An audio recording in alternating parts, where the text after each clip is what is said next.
I see. Thank you so much. The Adventurers Guild has been overwhelmed these days. No worries at all. We've always valued the strength of adventurers. Given the current situation, it's vital that we all work together.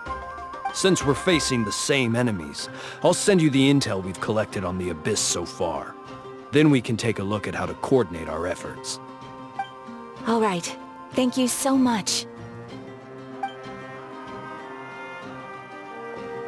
Hi, Catherine. It's us. Got any new commissions? You two have come just in time. I've got some good news. The Pyro Archon has finished assembling her forces and stationed them all across Natlan.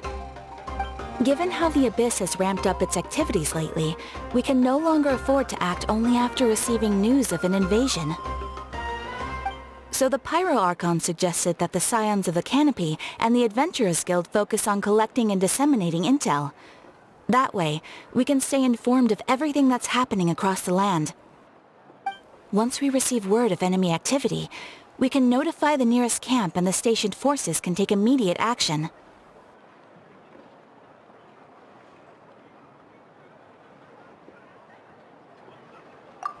Yes, precisely. This should also allow us to focus on gathering information, rather than running around and trying to tackle everything at once. So please also take a chance to relax, you two. You've been working hard these days, and this will be a good opportunity for some well-deserved rest. So that's the plan. Whew, we can finally stop and take a break. Keeping Natlan safe and sound is our priority now. The more I can wait. The movements of the Abyss are always unpredictable. There have also been times when it suddenly became more active in the past. The people here generally see it as something like an acute natural disaster. Once the disaster is over, everyone will return to their normal lives. We just all hope that day will be sooner rather than later. Oh, right. Most people have no idea just how bad the situation has gotten in the Night Kingdom. Oh, hey, Kachina! Are you feeling better now?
Wow! So we'll finally get to meet Shilonen, the legendary forger of ancient names! Paimon still can't believe anyone could forge those things.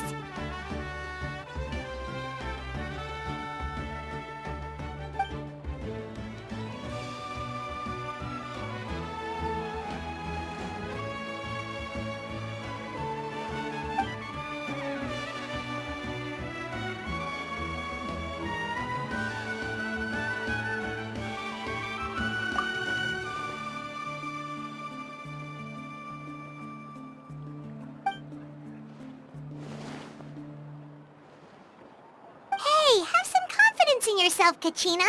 After all, you're already a victor of the Night Warden Wars.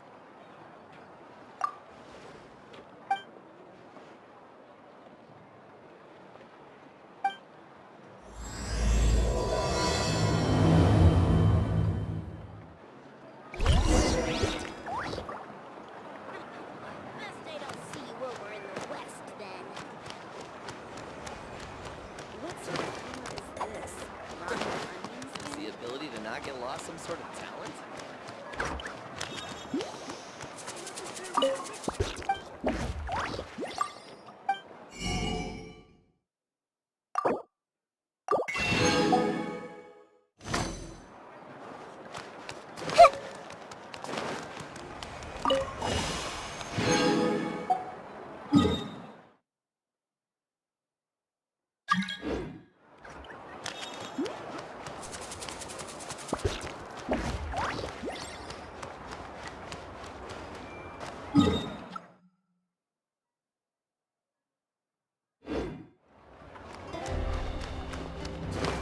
What a place.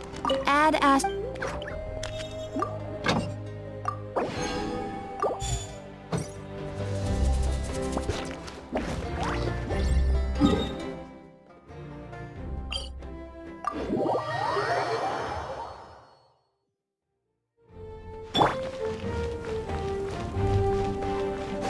Woohoo!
All right.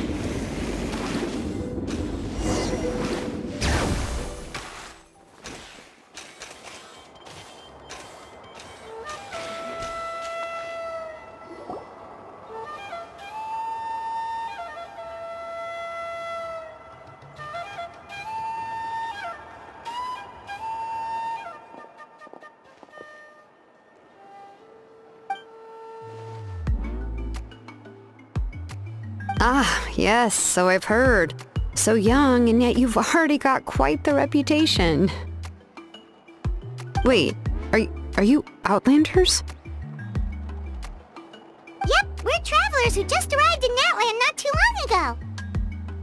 No, I mean, I was aware that you're travelers. It's just no one told me that you're Outlanders.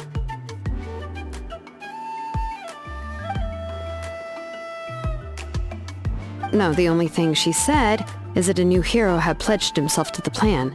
But we'd need to forge an ancient name to ensure he'd be able to return safe and sound. And she did mention that it would be quite difficult to forge an ancient name for them, but at the time, I thought she was just commenting on my skills. But I seem to understand where the true difficulty lies now.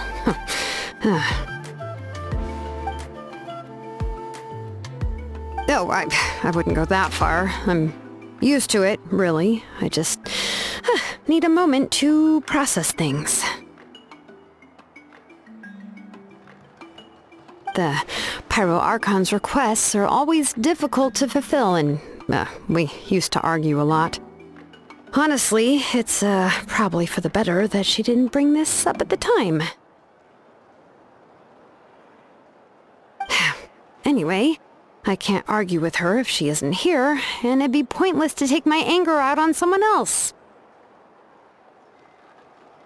But, just because I understand her rationale doesn't make me any less upset. After all, she must have known that forging an ancient name for an outlander is an impossible task.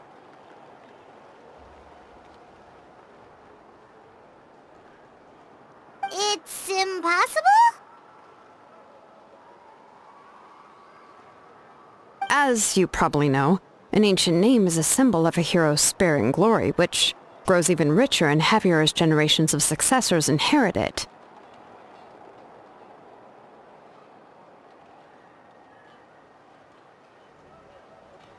We forge ancient names by engraving the heroic deeds of an individual who will become the first hero of that particular name.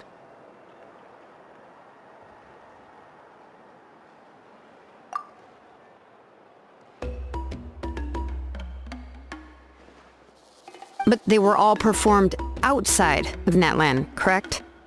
Yeah, that's right. Then those deeds haven't been recorded by the Night Kingdom. To take it one step further, even if you had performed heroic deeds in Natlan, as an outlander, your actions still wouldn't have been recorded by our lands. Only memories and experiences that have been acknowledged by the wild can be used as a basis for an ancient name. Even the greatest of craftsmen cannot create something out of thin air, you know. That's just how it is. Seems the Wyatt don't want just anyone to get a name, huh? Mawika, of all people, should know better than anyone, yet she's still entrusted the task of forging the ancient name to me. Oh, Paimon gets it. Nobody's happy being asked to do the impossible.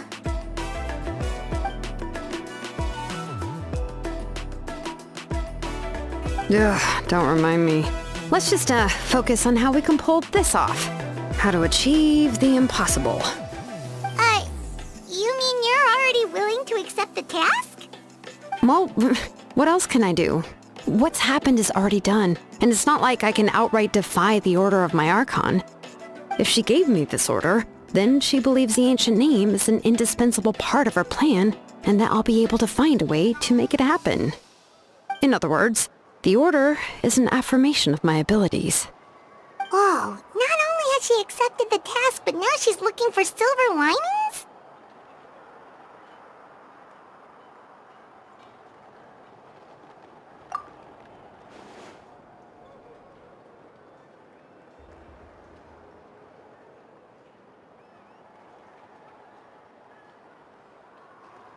The key is getting the Wyab to somehow acknowledge the traveler's existence and record his heroic deeds. We heard the voice of a Wyatt when we were in the Night Kingdom before. We even had a whole conversation with her. If we can talk to her again, maybe we can figure something out together. Well, every tribe has their own Wyab. How do we know if the one you met is indeed the best one for us to talk to? Plus, considering the unprecedented nature of this situation, I have a feeling that the acknowledgement of one Wyab alone would probably not be enough.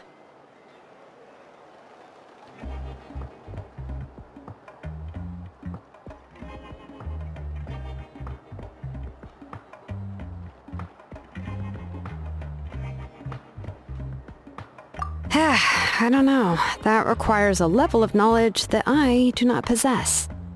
We need to find a consultant who's an expert on all things Night Kingdom and Wyab. The first person who comes to mind is Seatlali at the Masters of the Nightwind, the one we call Granny Eatstali. Oh, we've heard that name before.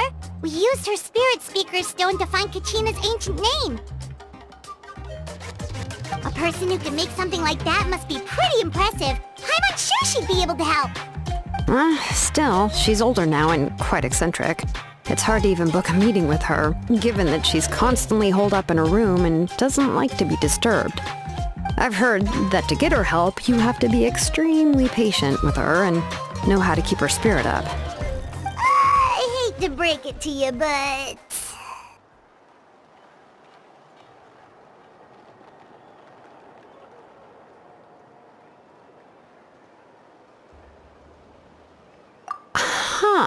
Why is that? I mean, didn't she already help you before? And you even managed to save Kachina. Well, yeah, at the cost of her spirit speaker stone being split into two.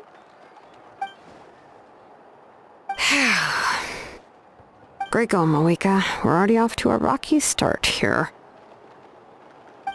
In that case, I guess your only option is to try to emphasize that this is an important order from the Pyro Archon. Hopefully, Seat Lolly would still want to show respect to the Archon.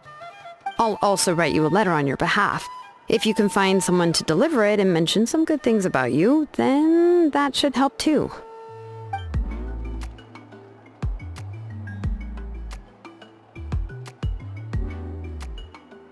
Paimon sure hopes a Hal won't interrupt when he's talking, though. Alright, Kaniche is a seasoned negotiator. I trust that he'll know the best things to say. Please just give me a moment to write the letter, and we can meet up near the Statue of the Seven later. Sounds good. We'll take a stroll in the meantime.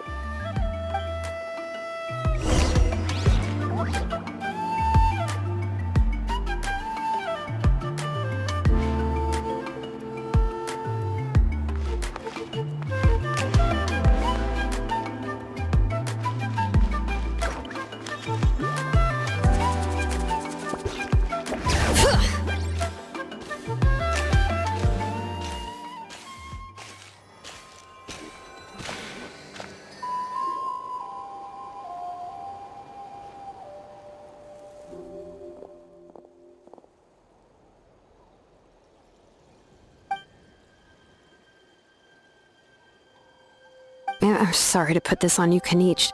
It's just that you're probably the only person who knows how to deal with her.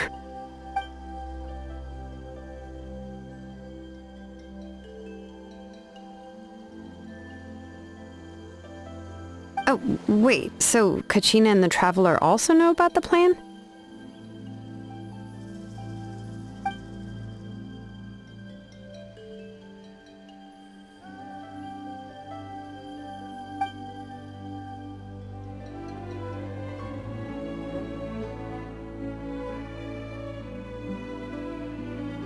Right. She mentioned there are 6 heroes and that Shilonen is one of 4 that have already been acknowledged. Oh, well, then I suppose there's no need to keep any secrets between us.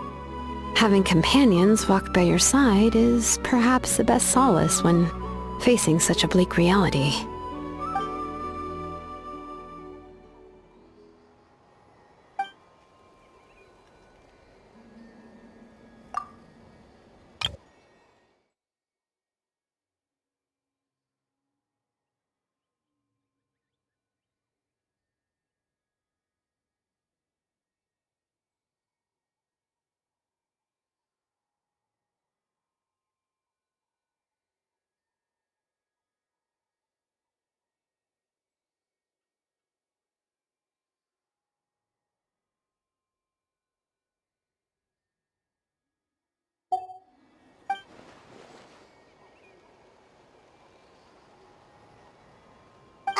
Seat Lolly knows him too?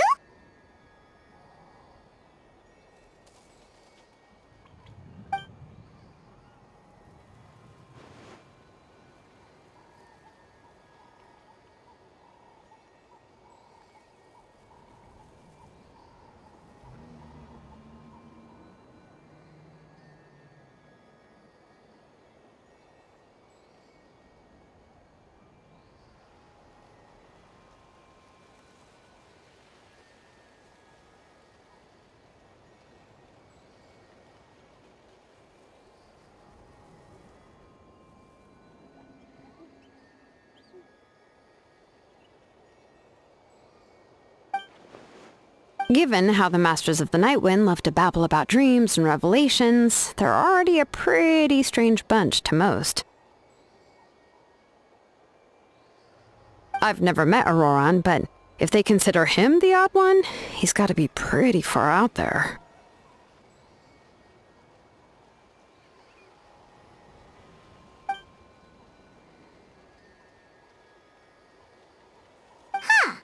Makes sense.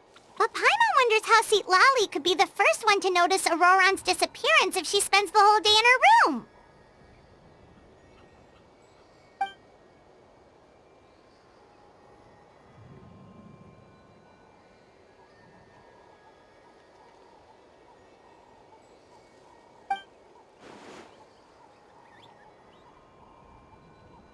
Oh, so if I'm following, you mean we'll help her investigate Auroron and the captain's whereabouts?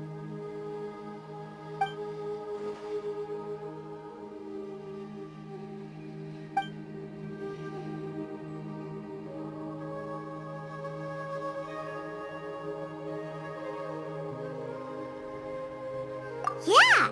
Plus, we kinda owe her one anyway to make up for breaking the spirit speakers down. This is a pretty well thought out plan, as expected of Molly Poke Nietzsche. Then, yeah, I'll leave my letter to you. Let's hope Seat Lolly can meet at the stadium in 2 days.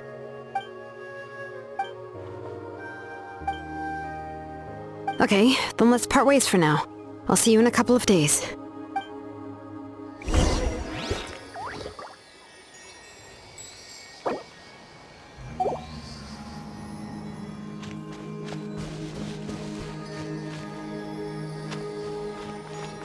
Woohoo!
Oh, it's time to meet up with Shilonen. Let's ask her how things have been going.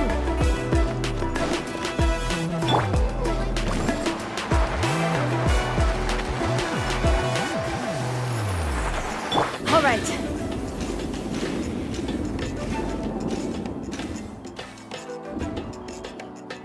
Hey, Shilonen, how's everything going? Oh, hi, Traveler and Paimon.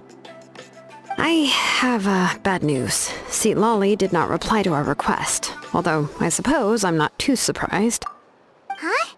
You mean she didn't even bother to give Kenichi a response? Guess she really does have quite the ego then. Yeah, well, she can be also quite eccentric, though she's one of the most gifted people around. Even the Masters of the Night Wind often struggle to work with her. My guess is that she probably has other reasons for not deigning us with a response. But let's go to the stadium and see if we can meet her there. If we do get a chance to talk to her in person, we can still try to work something out. That's true. Let's go!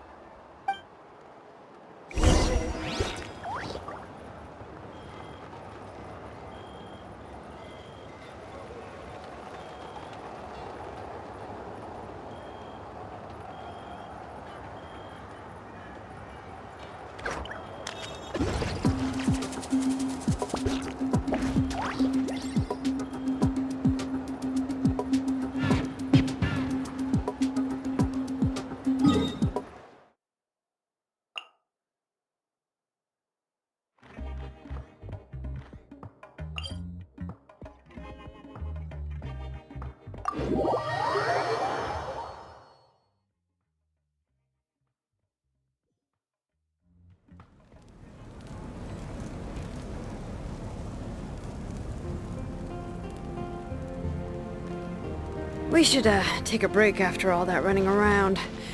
Carving waves!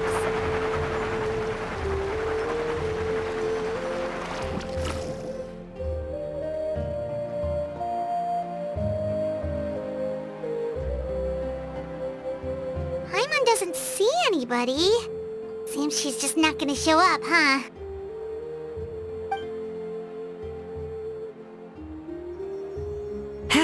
Well, we tried to be as considerate as we could, but she's under no obligation to help. That might be true, but this is still a request from the Pyro Archon, right? Shouldn't the subject always answer the call of their Archon? A subject? Well, if you ask me, I'd say we're all more like friends with the Archon. Yes, Mawika is our leader, but that doesn't mean there's any kind of tall barrier between us and her. The only thing is that she often has very high expectations of us. Huh.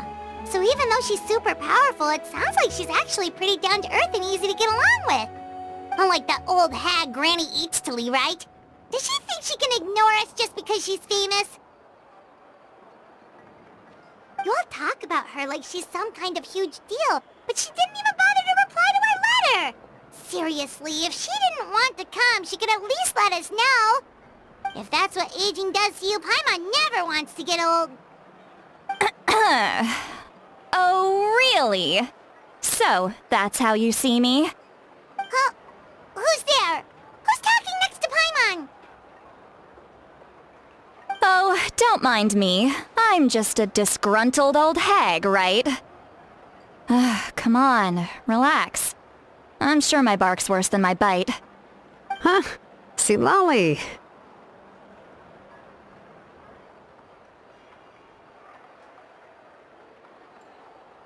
Wait, your seat, Lolly? Your Granny Eatstily?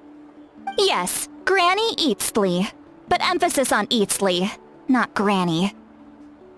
You must know this trope from light novels, surely. They use it all the time. The young man who's actually the oldest person in the room. The girl next door who turns out to be a seasoned veteran. The wise sage who looks like a little kid. Oh, wipe that look off your face! You've seriously never seen an older lady that doesn't look her age? Okay, well, don't go thinking it's a trick either. See? I'm barely wearing any makeup. Did I forget to mention, she's called Granny, but she's actually pretty young. It was an honest mistake. I guess we've just gotten used to it. I'm sorry. So, how old are you actually? What? How dare you? Don't you know it's rude to ask a lady her age?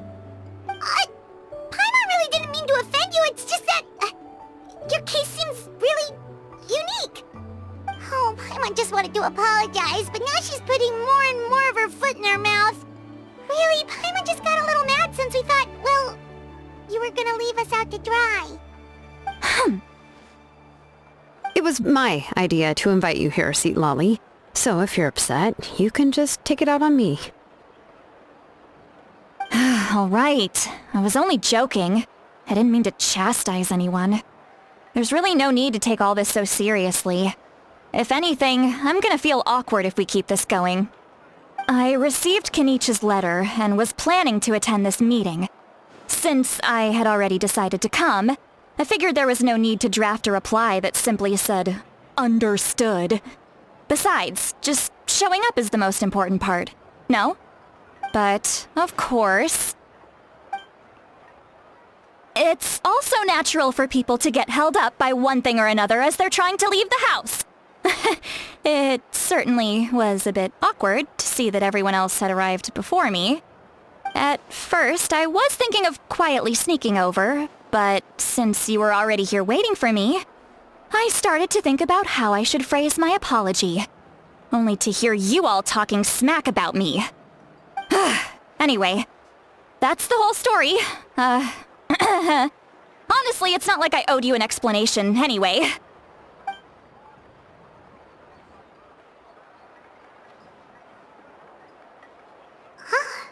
What's with that expression? Was she feeling embarrassed just now?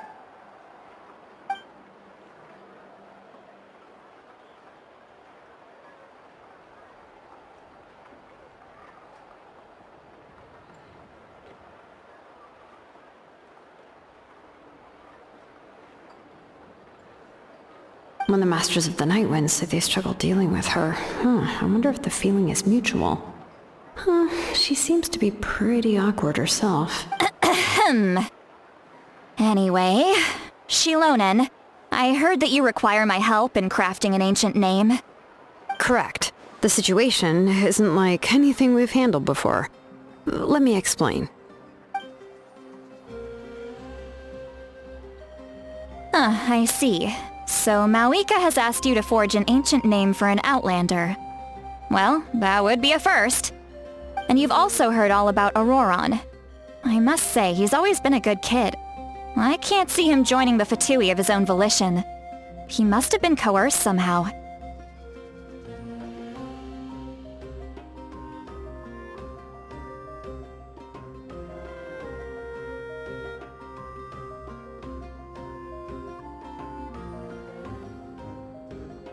Yeah, that's what we came here to ask you. We'll help bring Auroron back if you help us solve the problems of forging the ancient name. What do you think? I suppose I'll just call you Traveler for now. Traveler, come here. Let me take a good look at you.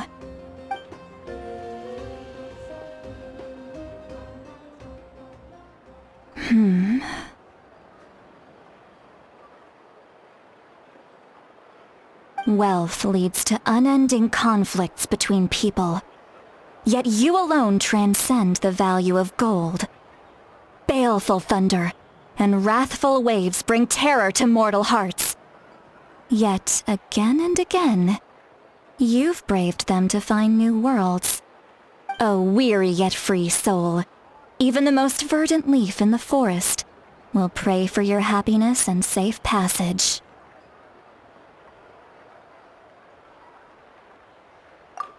Those are all the things that I could see in you. You've experienced far more than even most mortals could dream of. You possess the heart of a sincere hero, along with the conviction to lift a torch above your head and walk headlong into the night. Huh? Don't move. There's something here. Huh? What thing? Don't scare Paimon. Is the Traveler gonna be okay? Shoo! That should do it. You've just returned from the Night Kingdom, so some fragments of souls were still stuck to your body. No need to worry. I've just cleared out the last of them. Isn't that kinda like having part of a ghost come back with you? It's nothing as serious as that. If left unattended, the most it could do is stir up some chaos in your mind, and generally worsen your mood. Well, in that case, better to get rid of them.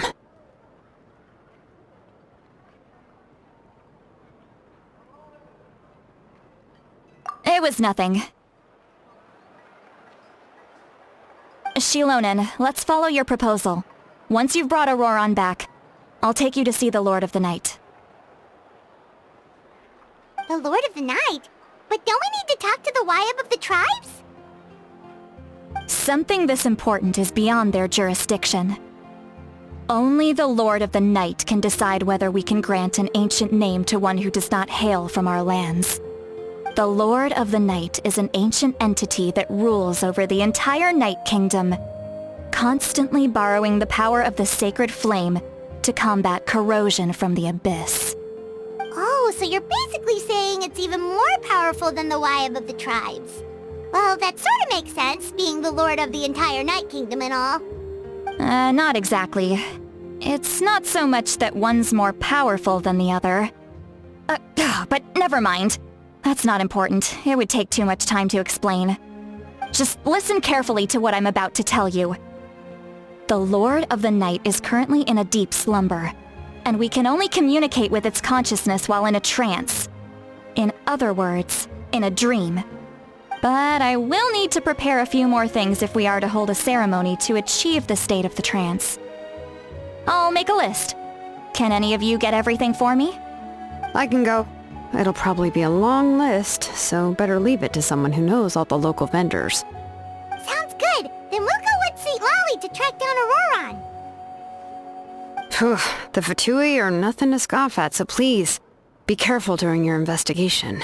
If you need any help, just come find me. Yep, we'll be sure to play it safe.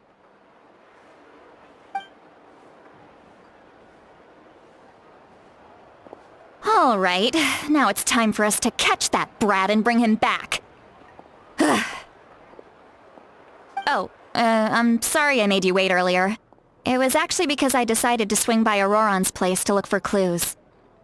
He has always lived alone, and I found a broken jar in his house. There was also something off about his phlogiston aphids, which I assume is because their keeper has been gone for quite some time.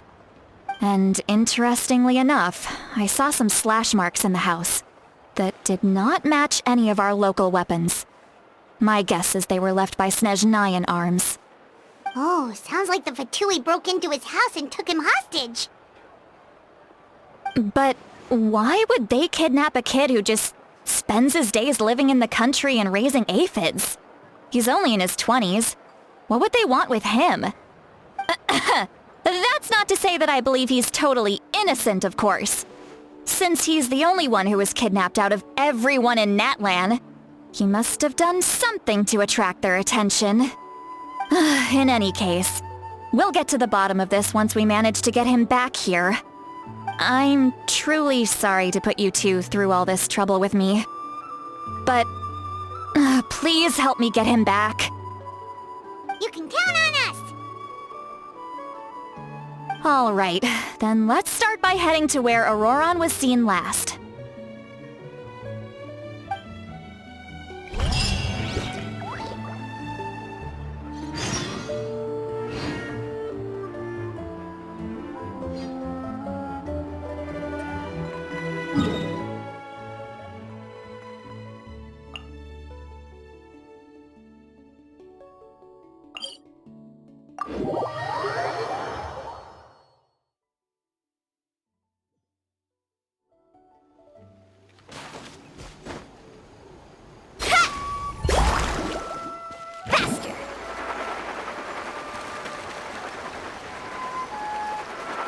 All right.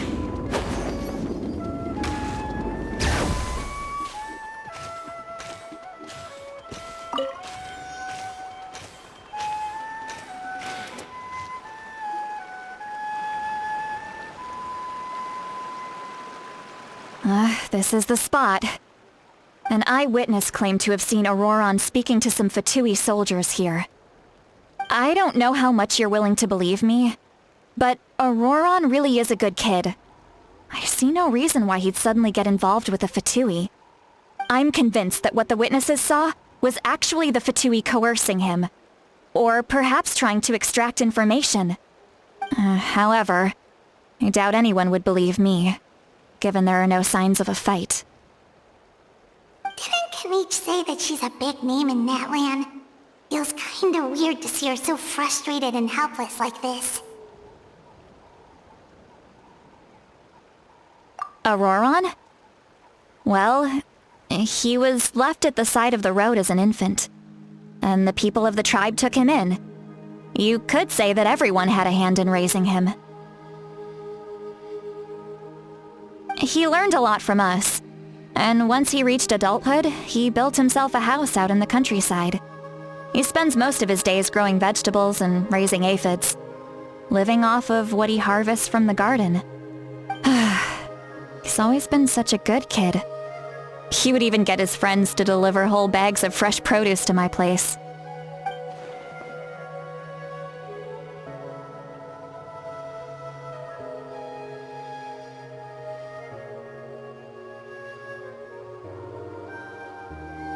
Oh well, let's keep looking. He can answer all of our questions once we find him. He's been raising phlogiston aphids for a long time, and since they were disturbed, they secreted a special type of phlogiston. We can use that substance to track his movements. Let's follow the phlogiston trail. Huh? What trail? Paimon doesn't see anything. Oh, right. I forgot your eyes don't naturally perceive such things. Here, give me your hand.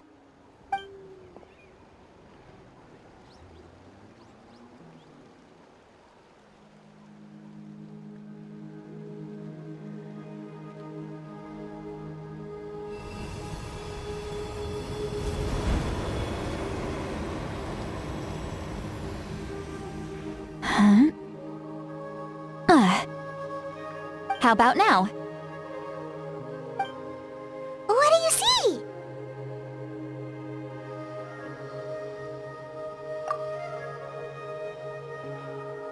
Whoa, Paimon can see it now too! That's right. I used a spell to temporarily transfer a portion of my senses to you. For a short while, you'll be able to see the phlogiston too. Wow, you can even share your senses with us? First time Paimon's heard anything like that. It requires a very rare spell that most people aren't adept at. But don't worry, it's a cinch for me. Between the two of you, it seems the Traveler's senses are a bit stronger than Paimon's. When I held your hand just now, I could sense that you've got a great affinity for phlogiston. You're extraordinarily gifted. Anyway, we'll need to use our vision now to track down Auroron. Good luck, you two. Over here, this way! See, Lolly might say a lot of deep and confusing stuff, but this spell of hers is really something. What was that? Oh, Paimon was just complimenting you. Really?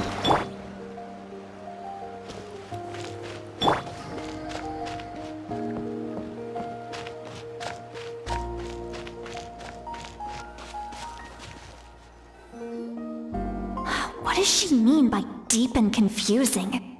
As far as elderly shamans go, I'd say that I'm already pretty easy to talk to. Is there any other old hag who's as fluent in the language of the youth as me? But is my way of speaking still not trendy enough? I've already tried my best to match their speech patterns. But given the looks on their faces just now... Or perhaps I'm still not fashionable enough?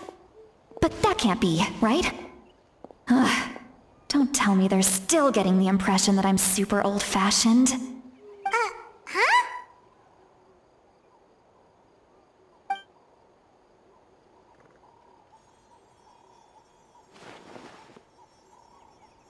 Was that St. Lolly's voice?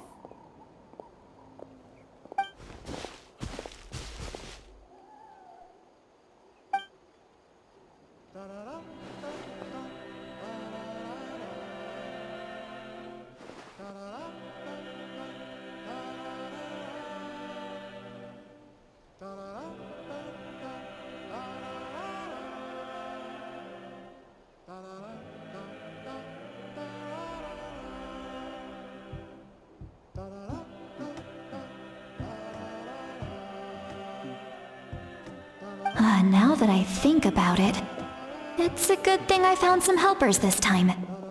Some things are best done with the help of friends.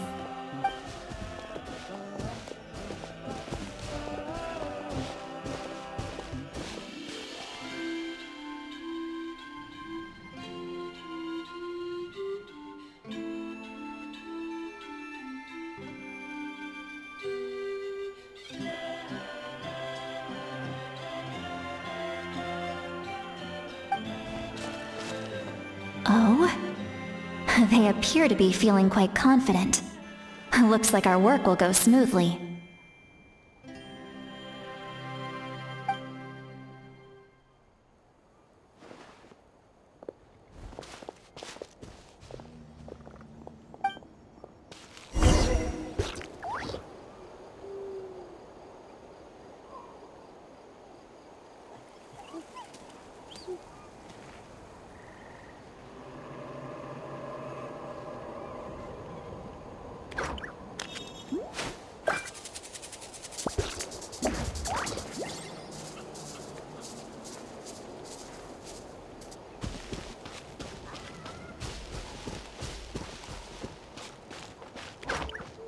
Hey, looks like there's a new camp over there.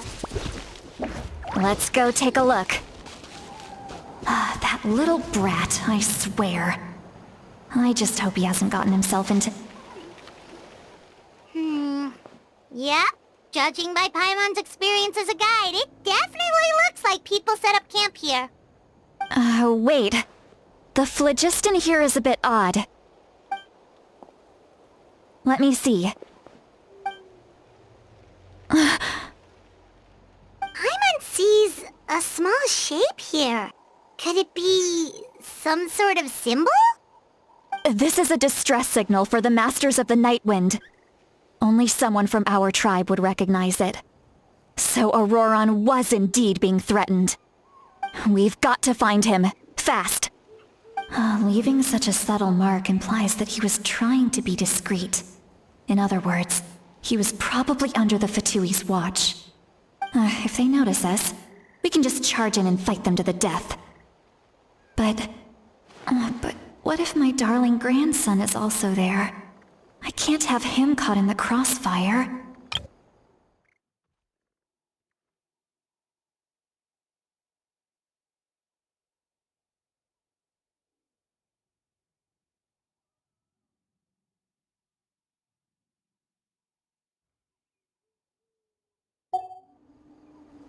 No. I've got to be careful. Otherwise he'd get hit as well. How annoying. No. No, I've got to stay calm and keep my composure.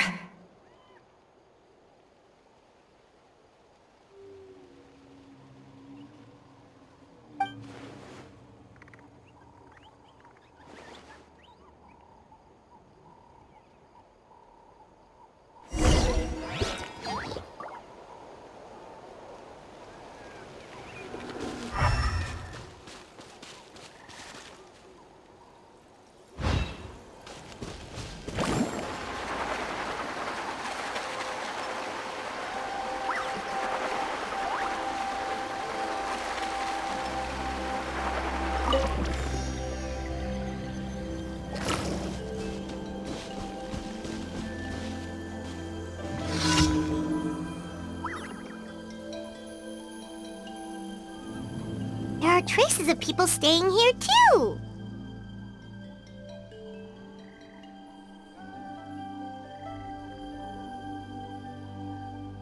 Wait a second. The phlogiston around here is jumbled up. I can also smell a mix of elements in the air. Pyro, electro, and some other elements as well.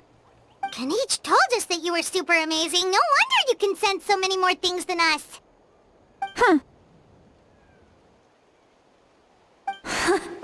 It's about time that little brat said something nice about me. There are signs of a struggle here. Judging from what's left on the scene, there must have been a fight. But after that, the factions seem to have gone their separate ways. Both the phlogiston and the elemental traces in the air support that.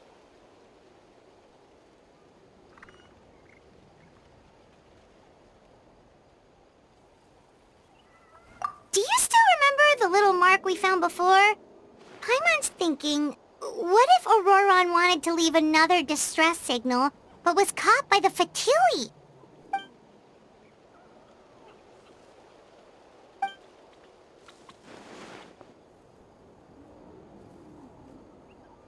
Given there are 2 signals leading from here, we should split up as well. I'll take this direction, and leave the other one to you. Let's meet up again later.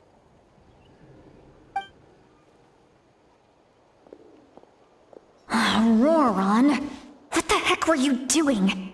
It's one thing to trouble me, but now I had to bring other people into this as well. You little brat.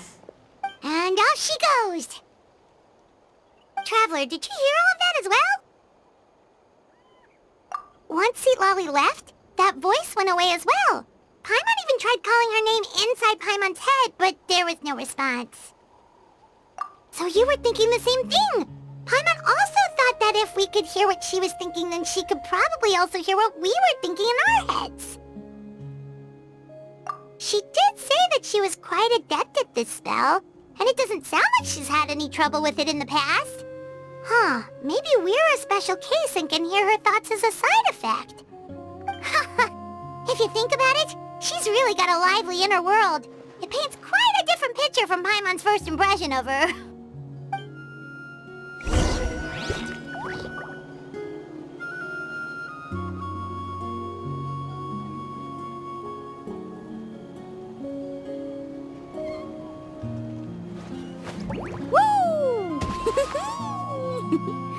Whoa!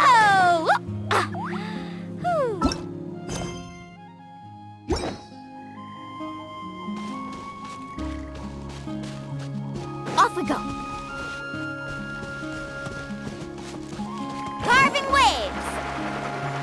Paimon sees some traces here. Let's follow them and see if we can find anything up ahead!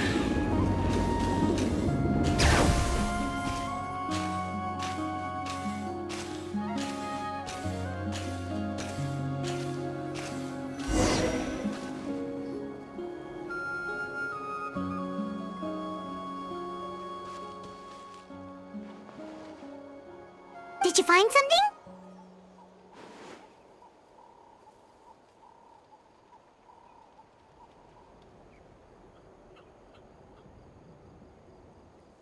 Huh. So we can't tell where Auroron might have gone from here. That's weird. The phlogiston trail suddenly stops. We can't make anything of these footprints either. But he can't have just evaporated into thin air, right?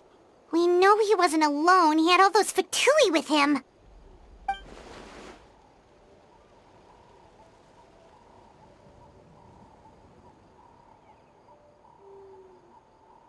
So, you can hear the sounds of the wind from beneath the earth.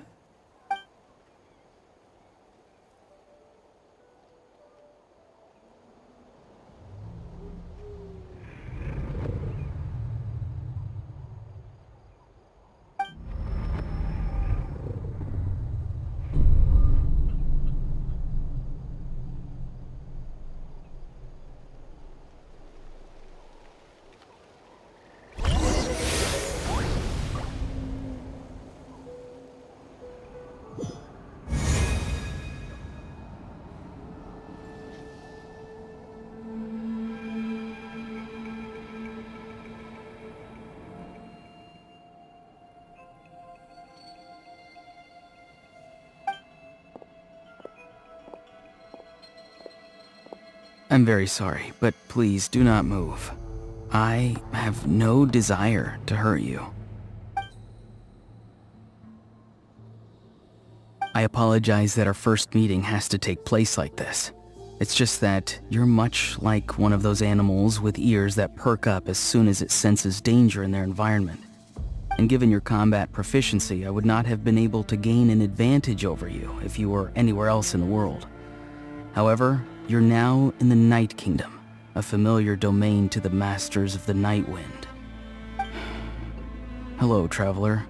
I'm Auroron, the one you've been searching for. Ah, the Fatui's custody.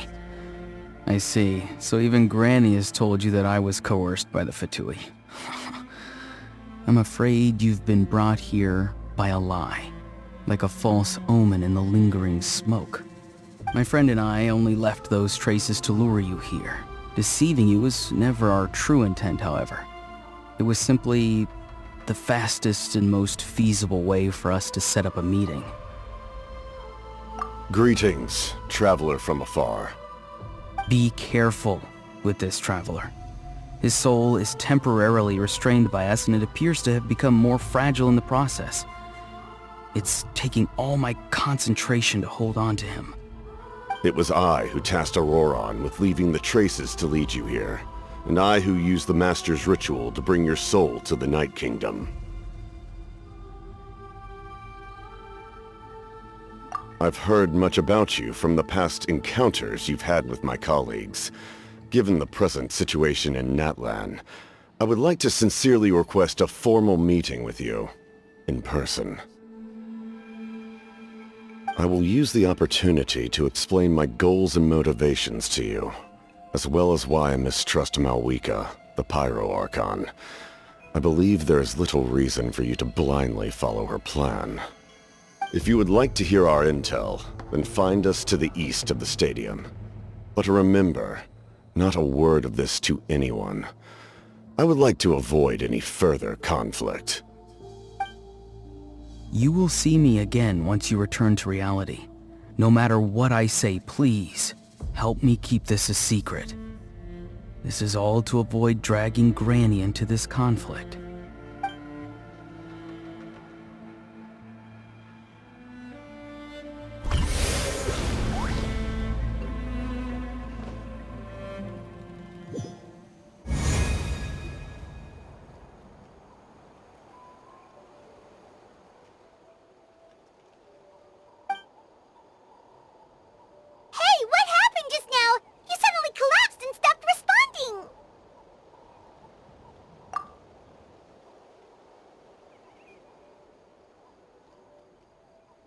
Hey, why are you sitting on the ground? Are you okay? St. Lolly! He froze for a moment and then just collapsed to the ground! Could it have been those leftover remnants from the Night Kingdom? Do you have any itches or pain anywhere? Don't worry. We can take a short break. Sorry, I know I asked for your help. But had I known you were feeling unwell, I wouldn't have taken you on this trip with me.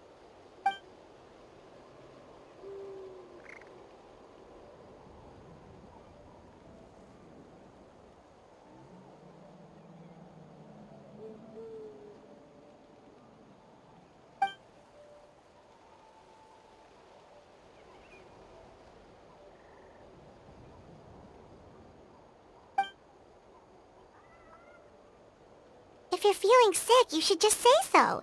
St. Lolly should be able to, exorcise any ghosts or weird stuff that you picked up in the Night Kingdom. A seasoned traveler must know the importance of not pushing yourself beyond your limit. If you need anything from me, just say the word.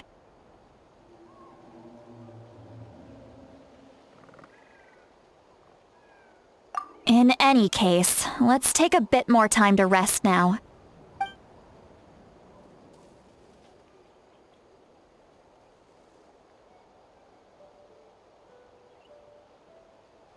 Need to be more careful next time. Feeling better yet, Traveler? All right, let's get ready.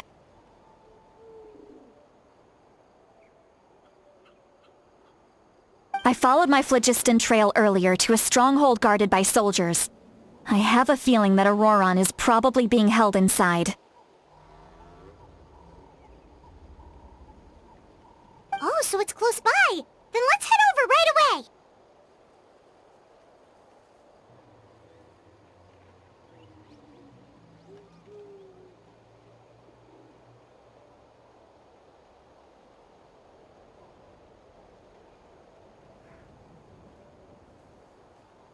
Well, I recruited you to be my helper, which means we're in this together.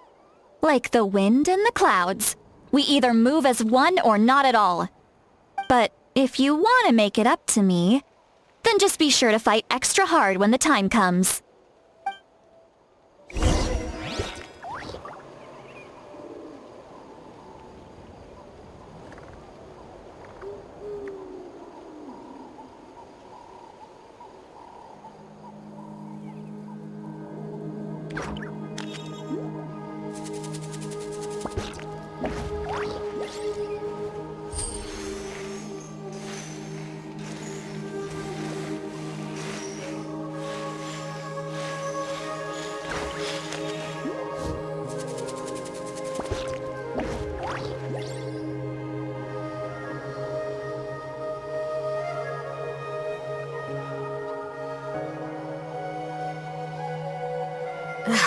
My potted plant on the porch has died again. I was watering it. Faster! New surfboard? All right.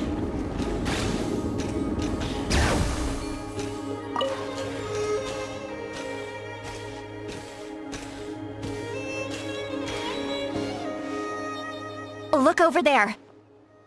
Huh? Paimon thinks she sees someone in the middle of the camp. That's Auroron. So he really was taken by the Fatui.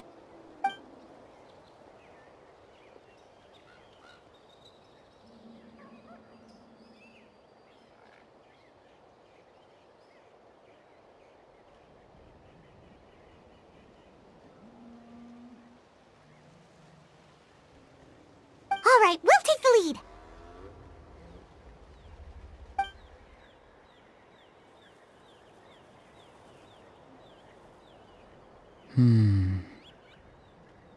Hey, quit daydreaming. Don't you have work to do? I cannot see the sun.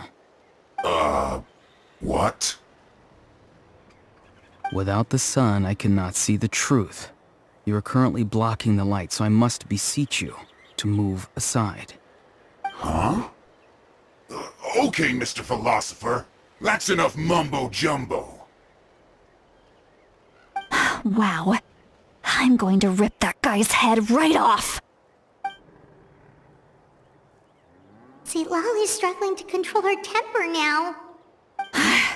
Are you ready? Let's go kick their butts. On my count. 3, 2, 1! Still trying to resist? You've got no idea who you're up against! Back into it!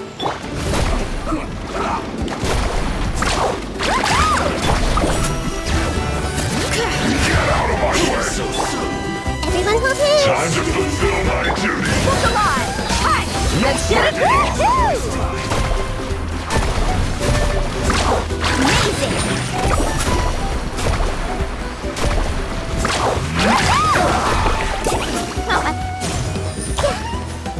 It isn't time for a break yet! I see everything! This should be fun!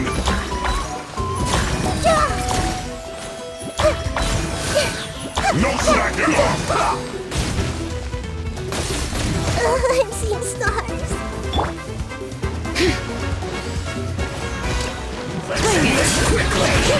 Letting great wings echo! Committed to memory. Sharing my knowledge. Carving waves! Amazing!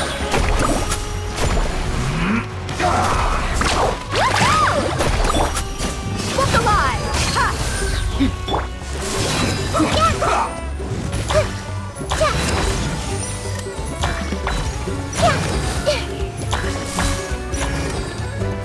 Send this quickly!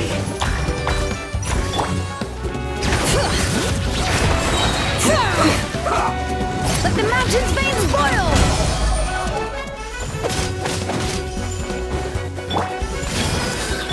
Let's get it on! Gloves off!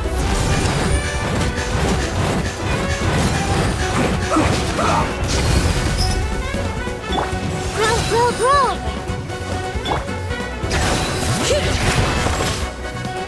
Let's send this quickly! Yes! Amazing! Load of this! Killjoy! We've only just begun! It's not with my end up! But you need to hurry up! Ha! Buckle up! You can't run! Well, this first. Killjoy! We've only just begun! This calculated done! You need to hurry up! Roasted fried! Off we go! This was well done! Feels love! Committed to memory. Let's get it on! Buckle up! Cook this through. Auroron! Granny! Paimon knows she's called Granny Eats to Lead, but it's still kind of weird hearing someone actually call her Granny. And greetings to you too, Gramps.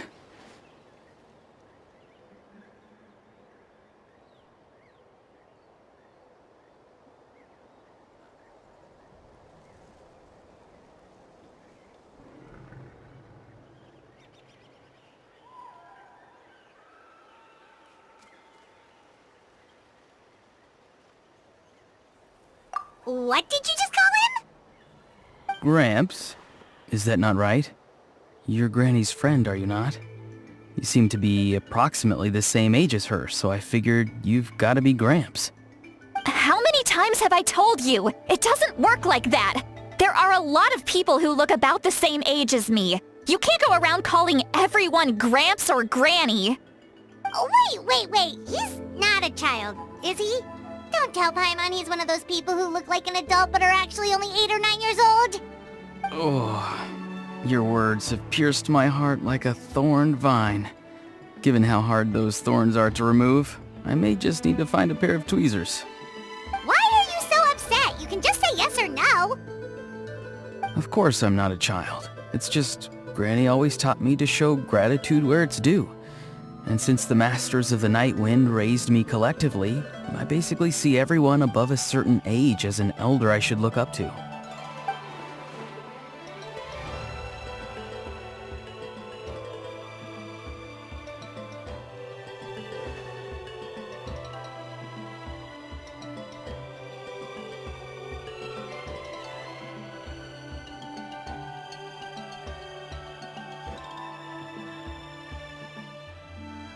Exactly.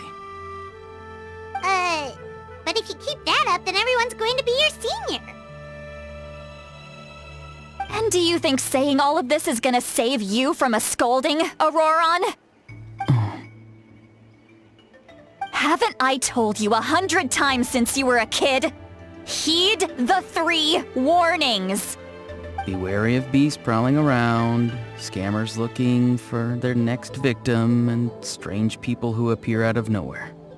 Oh, so you do remember, and you just chose to ignore them. I always knew that living on your own was going to get you into trouble sooner or later. But getting kidnapped? That really takes the cake. You won't always be able to rely on other people coming to your rescue, you know. You're just lucky we got here when we did. Or we might be launching another search and rescue operation to find out where they put your severed head! I'm sorry, Granny. I'll be more careful next time. Next time? Oh, good one. You think there'll be a next time after this? Not a chance! They didn't hurt you, did they? No, they just asked me a lot of questions about Natlan's terrain and made me draw a map of the ley line distribution. Okay, now answer me honestly. Were you the one who helped the captain escape after his battle with the Pyro Archon? Yes. So why did you do it? Because they said they would need my help from there on out. They also said that if I refused, they'd just come to you, Granny, and they'd already figured out a way to make you do their bidding. Hey! I'm no ordinary Granny! Would they really dare to come after me? And you! Did the gods give you a brain just for you to not use it? Did you really believe everything they said at face value, and not stop to think? Thankfully, the Pyro Archon only asked that we find the mysterious individual from the Masters of the Night Wind, and didn't slap your name on a wanted poster. Don't think for a second that she doesn't know what's happening. Even if the truth that you see will soon manifest into reality, there is still no need to preemptively panic.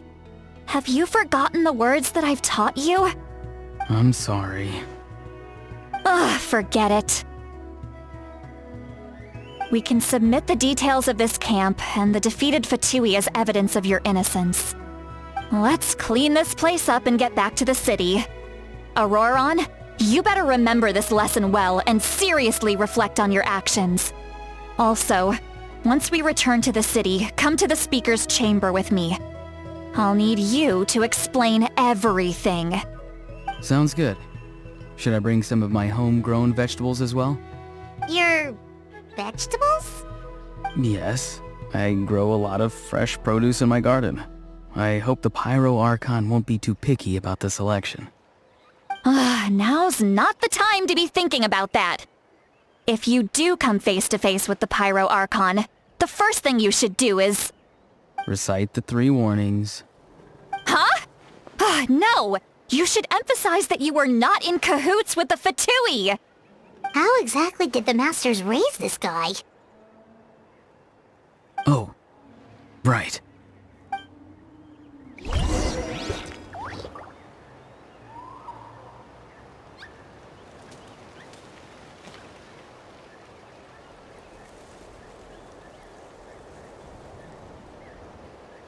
My people are used to the desert life, but still, I hope that one day they'll be able to find an oasis of their own and leave the sandstorms behind for a better life.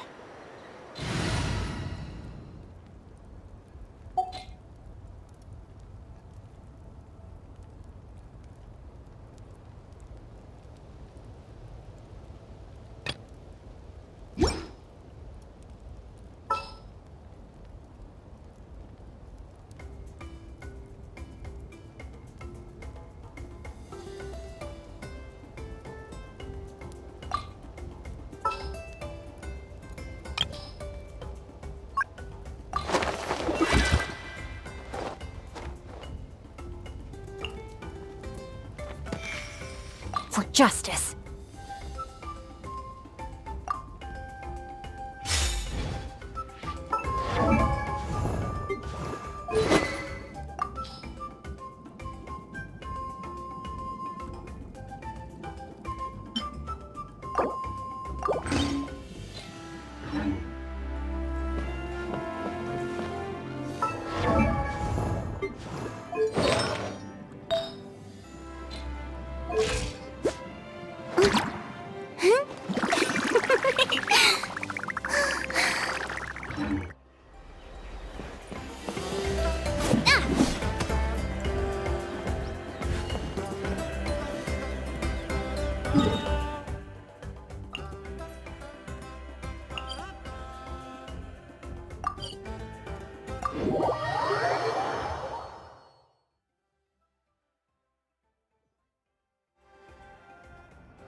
I see. So Auroron came to the captain's rescue because he promised to help him in exchange for Citlali's safety. That's right. I'm sorry. Now that you know Auroron was only trying to protect another member of his tribe, could I ask you to petition the Pyro Archon for her forgiveness? We'll give her a full report. We'll let you know once she's reached a decision. Will I need to stay here? Technically, yes. But if Miss Citlali is willing to serve as your guarantor, then we can release you from custody. Sure. I'd be happy to do that. I don't have any more time to waste here. I still have other things to do. Understood. Thank you very much. Mr. Auroron, please report back to the Speaker's chamber as soon as you've received notice of the Archon's decision. I understand. Thank you. And thank you too, Granny. Well, at least you won't need to hide your face anymore. Traveler, Paimon, thank you very much for your help. And don't worry, I haven't forgotten about my side of the deal. Once Auroron is settled, I'll go talk to Shilonen and get started on forging an ancient name for you. Oh, thank you!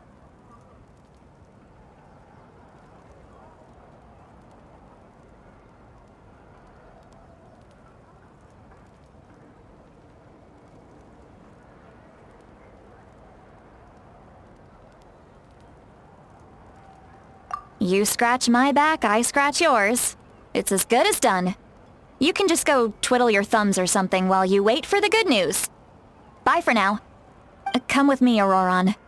We've got to find you a place to stay for the night. Goodbye, Gramps.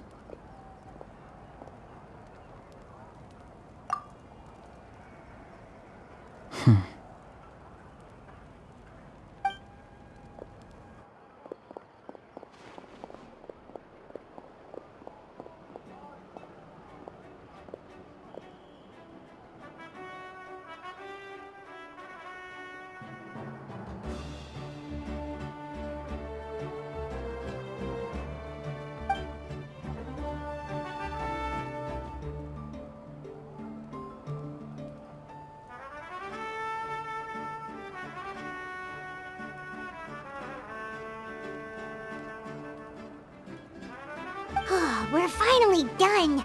Alright, it's time to find some grub. Huh? What is it, Traveler?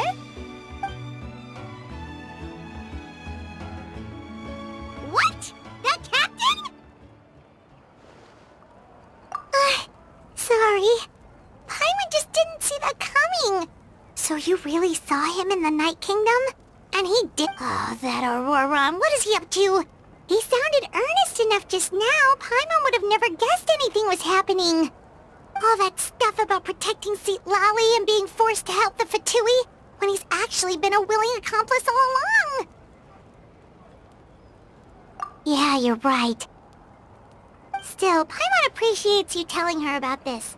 Paimon will support your choice no matter what, so if you want to go, we can go together. We still have another whole day before the meeting, so we'll just meet with them when the time comes.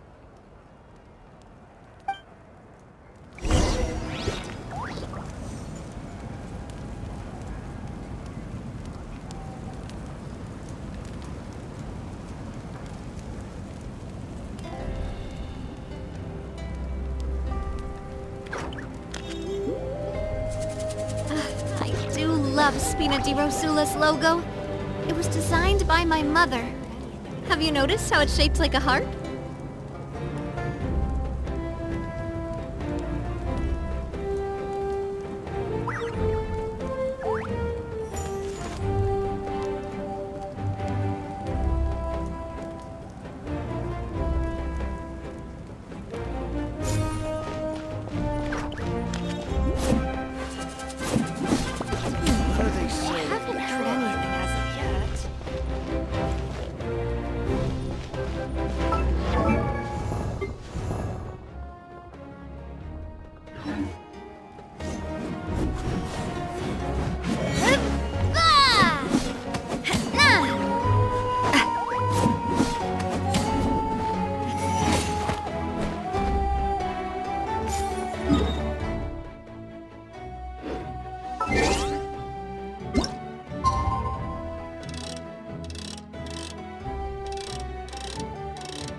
Weird. Paimon doesn't see anyone.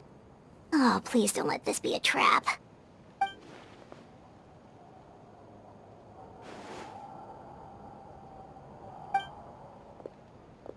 What was that? Good evening. Nice to see you again. It's you. You shouldn't pop up from behind people like that. What are you, a ghost? I'm terribly sorry. It's just a force of habit. And what's with you apologizing all the time? You sound so polite and honest, but you're actually doing shady stuff behind people's backs. You're right. Granny tells me that too. Huh. Come to think of it, you remind me of her. Sometimes you two sound really similar, you know. Oh, so you're gonna call Paimon Granny too now? Well, I could.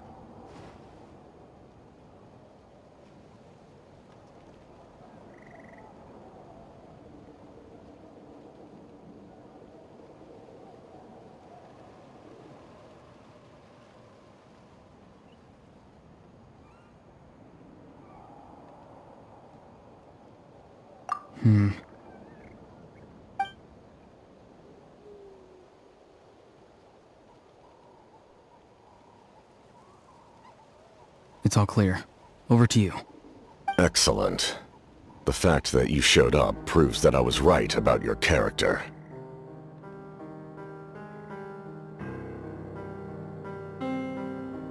Yet, there's been a lot of talk about you. Child told me that you're passionate about the unknown and willing to take risks. Rather than facing you as an enemy, I would much prefer to bring you to my side. If we allow the current state of things to continue, we will inevitably clash, and that's a scenario that I'd very much like to avoid. I've long heard of your exploits across the nations. Though you have crossed swords with my colleagues many times, I know that you are by no means an unreasonable person. And once you've learned the truth that the Pyro Archon Malwika would never willingly share with you, you may just find it in your heart to consider my proposal. I assume you've already been informed of the Pyro Archon's plan. In order to defeat the Abyss and save Natlan, she still needs 2 more heroes to appear. Wait, how did you know that? Never mind. Guess that's not important now. I've long kept a close eye on her plan. To be frank, it's an exceedingly risky plan. Will the heroes really appear? And even if they come to her, will their power be enough to drive the Abyss back? If any part of the plan goes awry, all of Natlan, even all of Teyvat, will pay for her mistakes. Now, you may have been led to believe that this is the only plan available to her. But what if I told you she's had another emergency plan all along, the details of which she has chosen to keep hidden from you?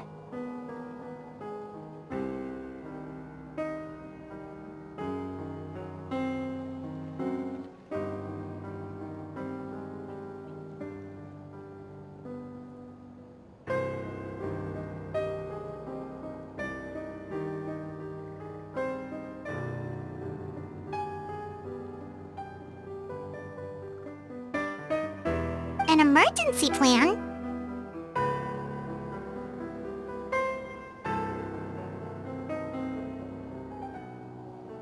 Yes. A way to keep Natlan intact, even if her original plan fails. But given the painful cost of its execution, she has chosen to keep it as a mere backup plan.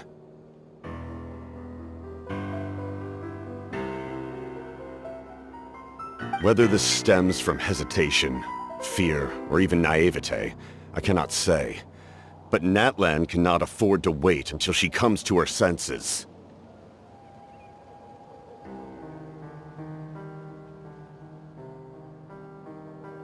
My fear is that given the enormity of the decision, she will be reluctant to confront the dire reality we face until it is too late. There will be no time left to execute the backup plan, and all of Natlan will be lost to the Abyss. We have to make the decision for her, here and now. Yeah, do you have any evidence for all this? Just telling us a bunch of scary stuff isn't enough, you know. Besides, wasn't it you who tried to seize the Gnosis for the Tsaritsa's plan?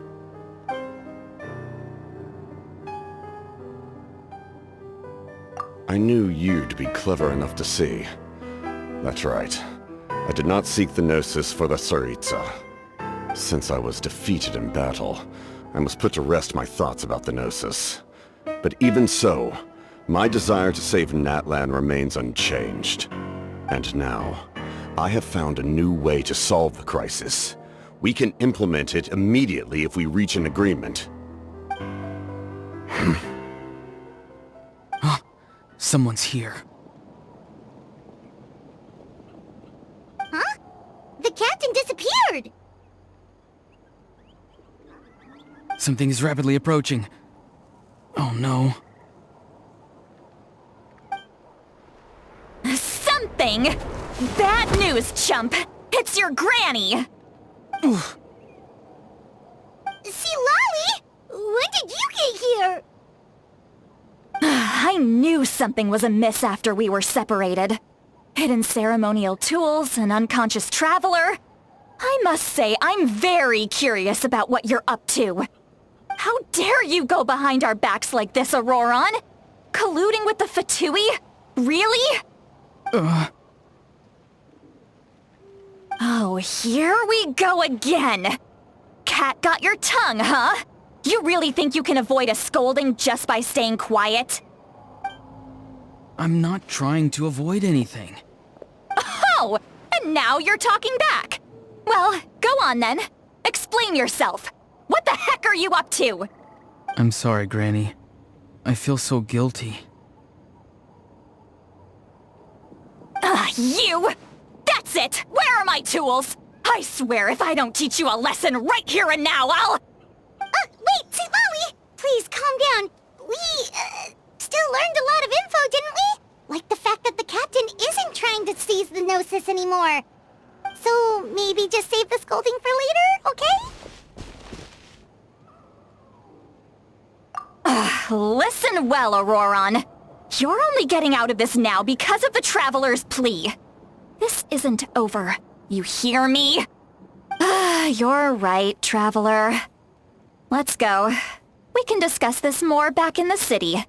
You two keep an eye on Auroron for me, okay?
Bring it!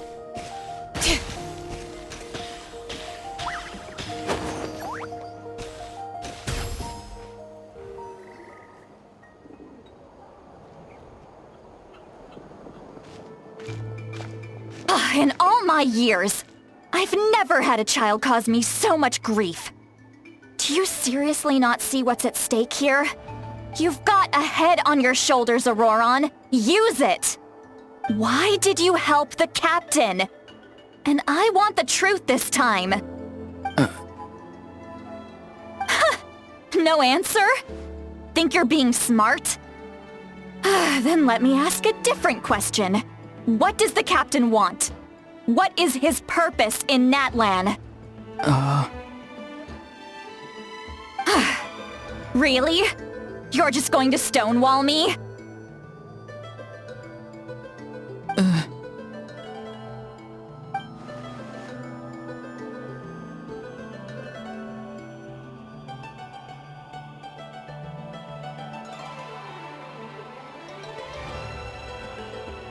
Just use your brain for a second. What do you possibly stand to gain by helping the captain? Only endless trouble awaits you and everyone in the tribe. You've always been a good kid. Why would you throw that all away now? If you're worried about something, just talk to me. Granny would much rather we had a conversation instead of constantly clashing like this. Why is he staring at us all of a sudden? I'm sorry that you have to hear all this.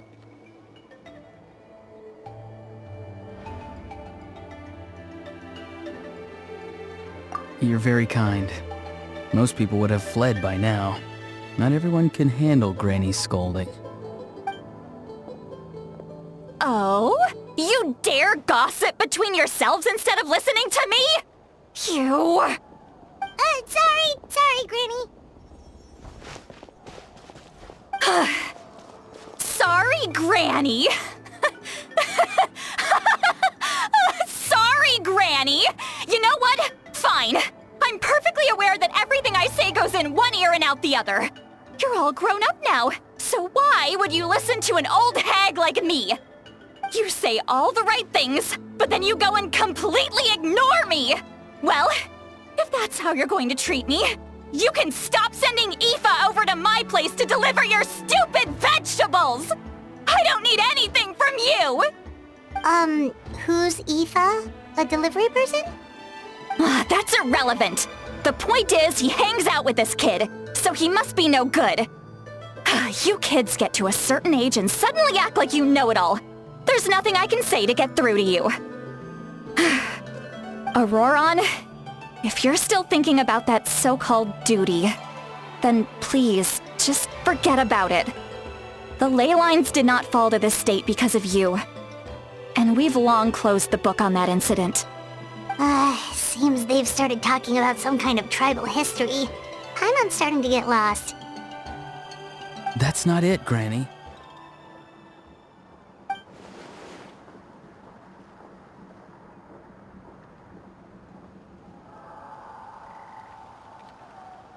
I know you tend to get down on yourself when you're upset, but I can tell I really hurt you this time. All I can say is I'm sorry. His voice. Auroron! Where have you gone? It sounds like he's somewhere super far away, but isn't he right here in front of us? I'm really sorry. It's up to all of us to do everything we can to save Natlan. So I've got to go. Get back here this instant! Auroron!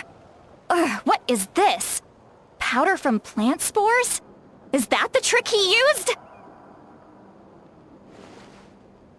What just happened? How was he able to suddenly get so far away like that?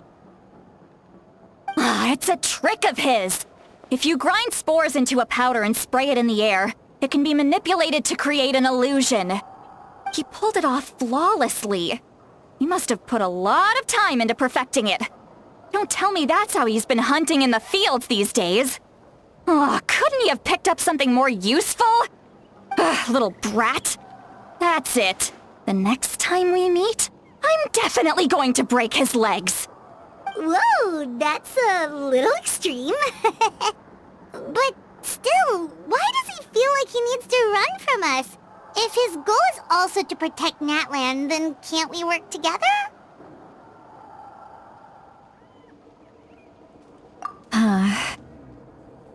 I'm sorry for interrupting your conversation with them earlier. But even if you'd been able to hear them out, there's no guarantee you would have gained anything substantial. Auroron probably did everything he could to get away because he knew I'd get the truth out of him sooner or later. Ah, that brat. I swear.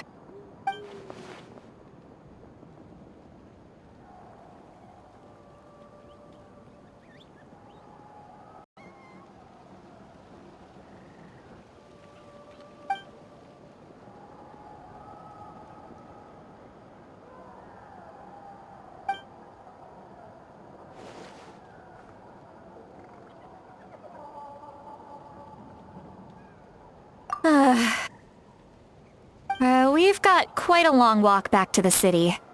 Let's take our time. It'll give me a moment to figure out how to explain all this.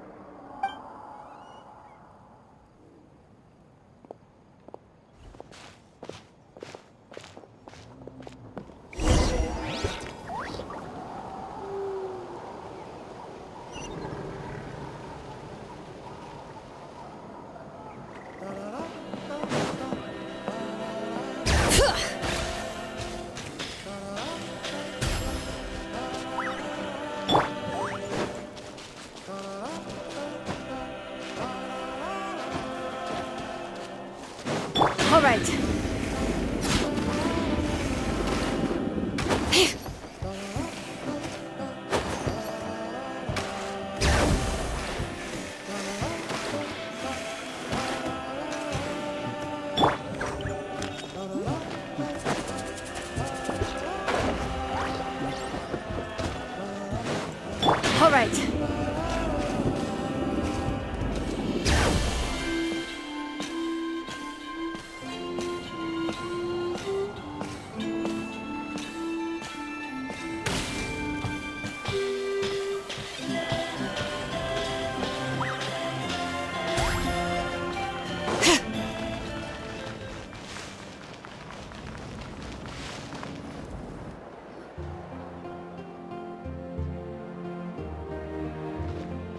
Do you two have some time?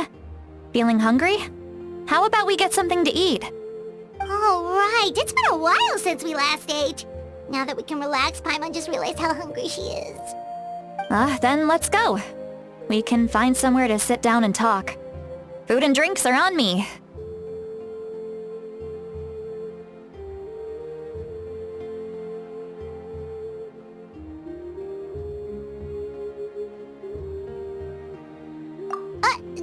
Really? You're not gonna take her offer?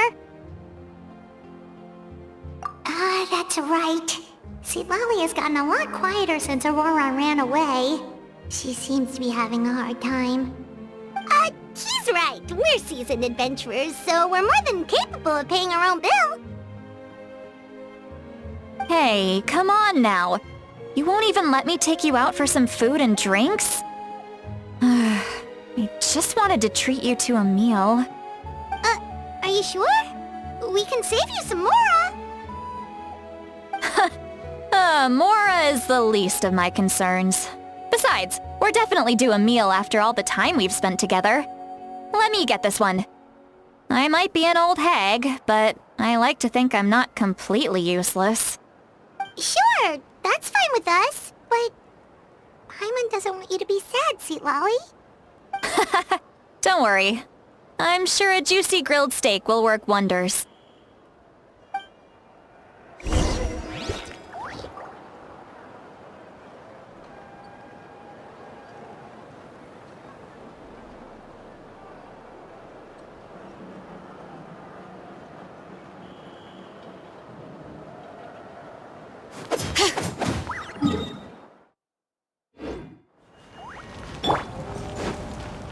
All right.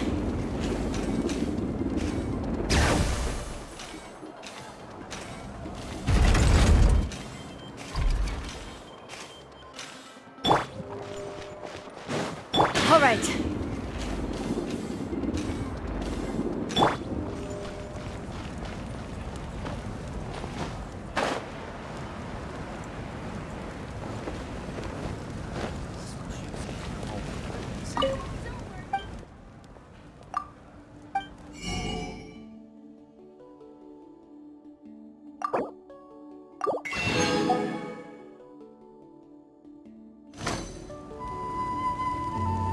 Need some high-calorie food urgently?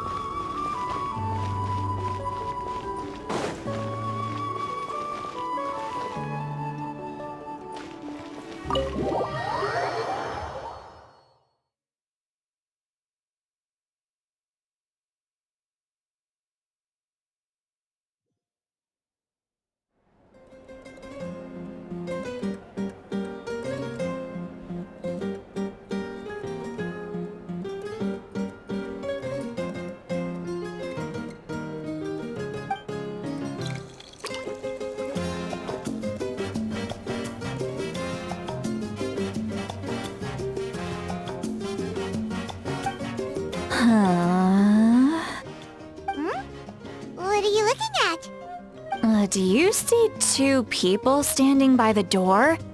They look like spitting images of each other. Are they twins?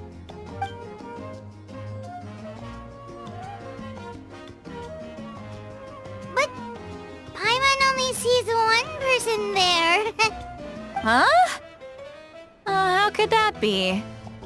I guess my mind isn't as sharp as it used to be. Give me another bottle, boss! Do you think she's drunk?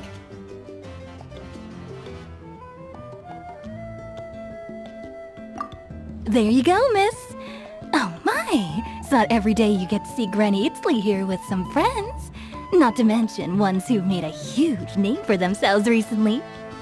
Oh, so you've heard of us? Of course I have. Aren't you the ones who saved Kachina and brought her back? No wonder you hit it off with Granny Sitlali. She wouldn't spend time with just anybody, you know. I don't even remember the last time I saw her with a new friend. Wait, so you call her Granny too? Well, given our ages, It'd probably be more accurate for me to call her my great-great-granny. She's one of the most famous people at the Masters of the Nightwind. Most days, hardly anyone even dares talk to her. Huh? Gossiping about me right in front of my face now, are you, Chonka? Oh, please, Granny. I wouldn't dare. I'm just beyond happy to see you bring over some new friends. After all, any friends of our regulars are sure to be great customers too. Alright, that's enough. Go on now. I'm sure the other customers would like to talk to you as well. There's no need to keep staring at me. I promise I'll keep my alcohol down until I leave. Well then, you have my thanks.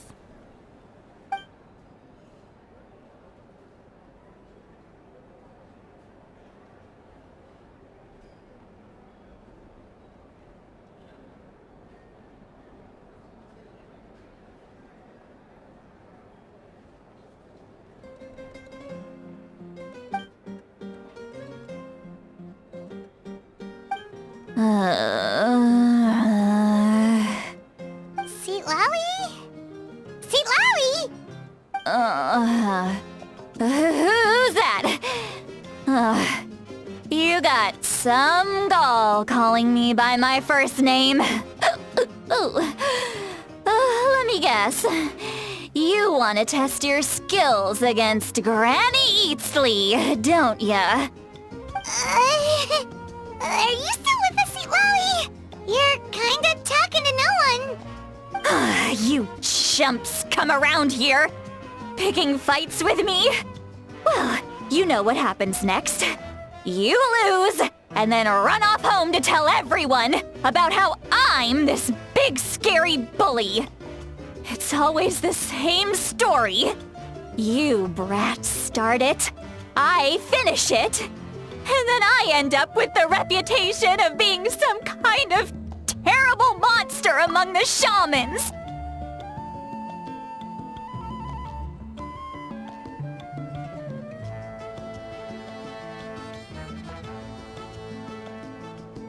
I mean, come on! Monster? Me? Really? What did I do to deserve that? Granny Seat Lally, you're not a monster at all. Exactly! And while we're at it, I'm not some lazy slacker either. Between meditation, advising the chief, and speaking with the Wyab, I actually have a pretty packed schedule, you know. Oh yeah. And I have to mentor all the new kids. Hey, new kid. Yeah, you. Don't play dumb. Didn't I teach you how to find phlogiston? You see? I know my stuff. I'm a good teacher. You tell him. That's more like it. About dang time someone showed me a little respect. Yeah, Granny's a hard worker, all right. You can always rely on old Granny.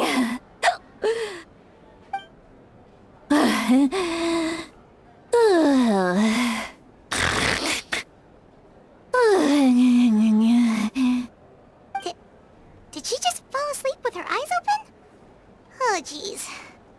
Behind this pitch-black curtain, a chapter of hatred reveals itself. Behind the smoke. The lingering smoke. Ah, she's meditating again. She does this whenever she's had a few too many drinks.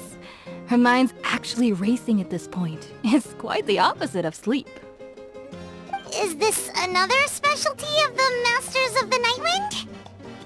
No, I'd say it's an ability that's unique to Citlali herself. While she can easily pick up everyone else's skills and tricks, few have been able to master hers. Warning, warning. Red, the color of danger, has now arisen within that pair of eyes. Huh?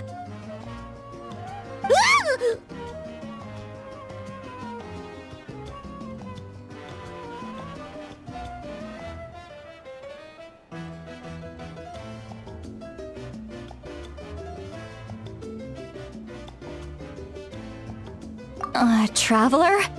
Paimon? What's wrong? I'm gonna hurl. Hang on, just keep it in. Phew. Okay, it's passed. That was a close one. You had Paimon worried. Paimon really thought you were about to barf all over the table just now. How embarrassing. I'm sorry you had to see me like that. That's never happened before, I swear. I've never thrown up, not once.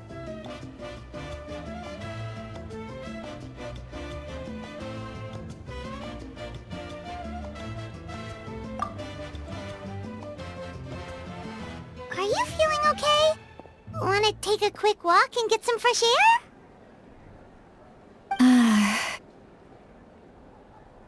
There's so much that I want to say, but I can't. Why not? Of course you can. Just say whatever's on your mind. Please, Paimon, it's not as simple as you think. We've only known each other for a few days, right? What would you think of me if I were to start dumping all of my complaints on you after we've only just met? Oh, Paimon gets it. You're hoping that we wouldn't think less of you no matter what you're about to say.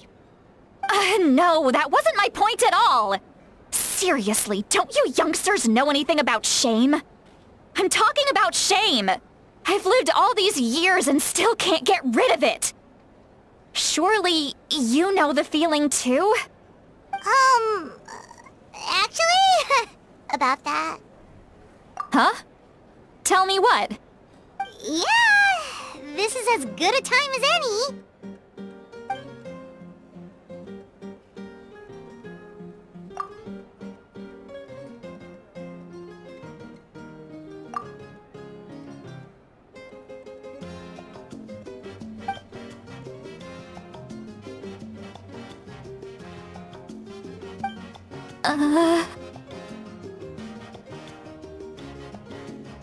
This is so...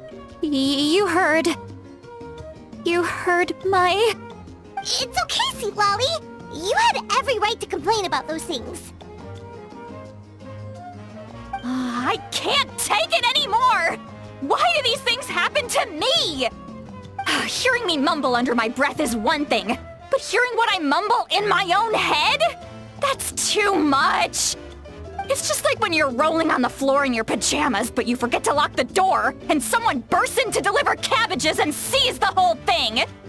So that, happens to you a lot? It happens to people in general, okay? Doesn't matter if you're 200 years old or 1,000 years old. Everyone rolls around in their pajamas sometimes. I was just picking something generic.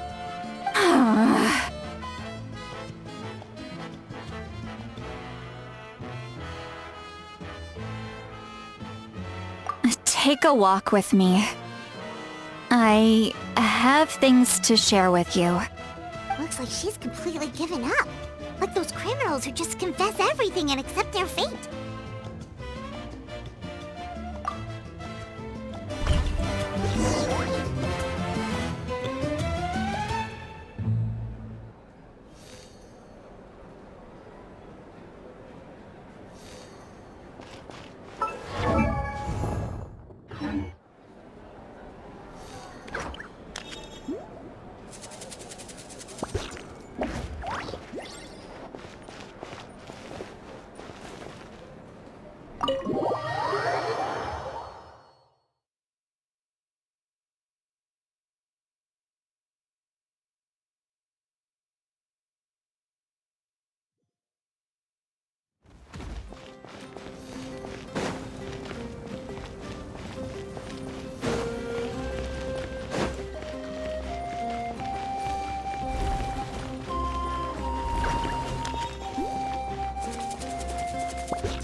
right.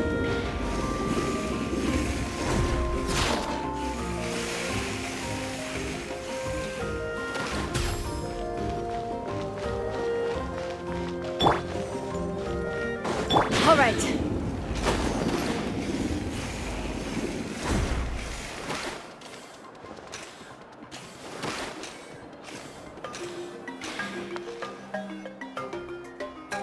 Well, great view, right?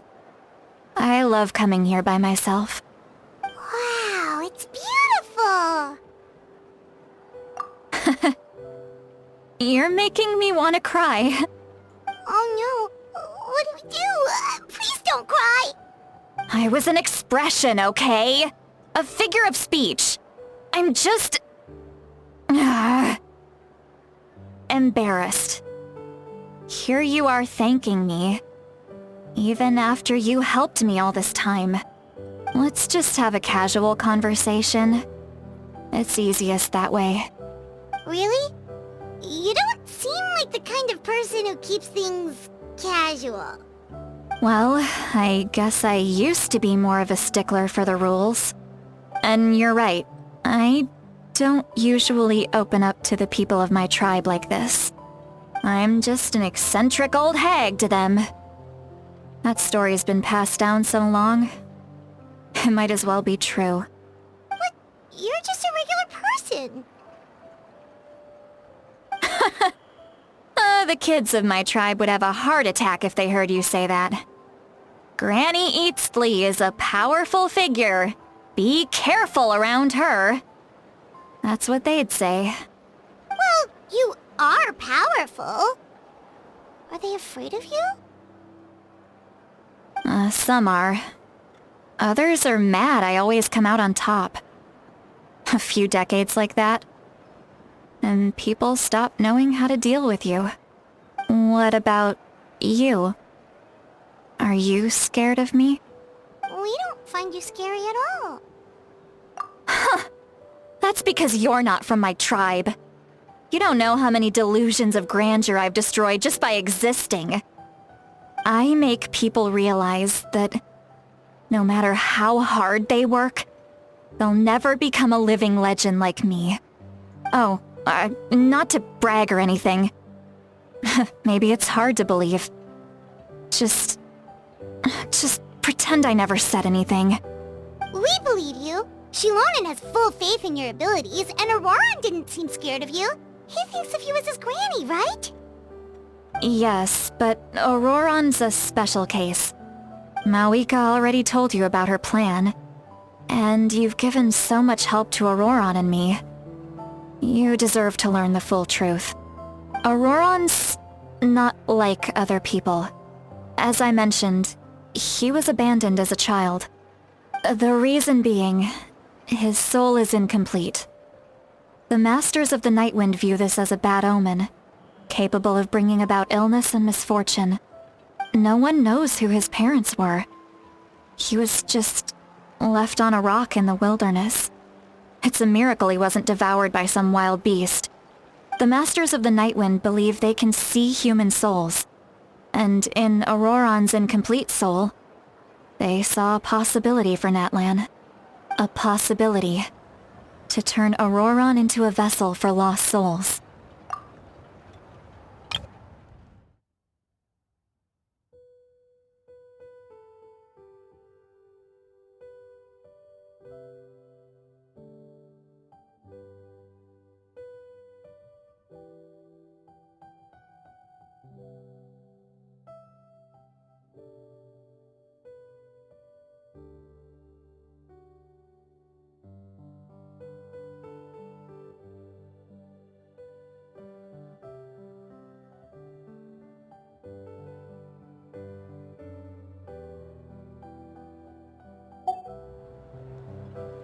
The ceremony would allow lost souls to gather within him.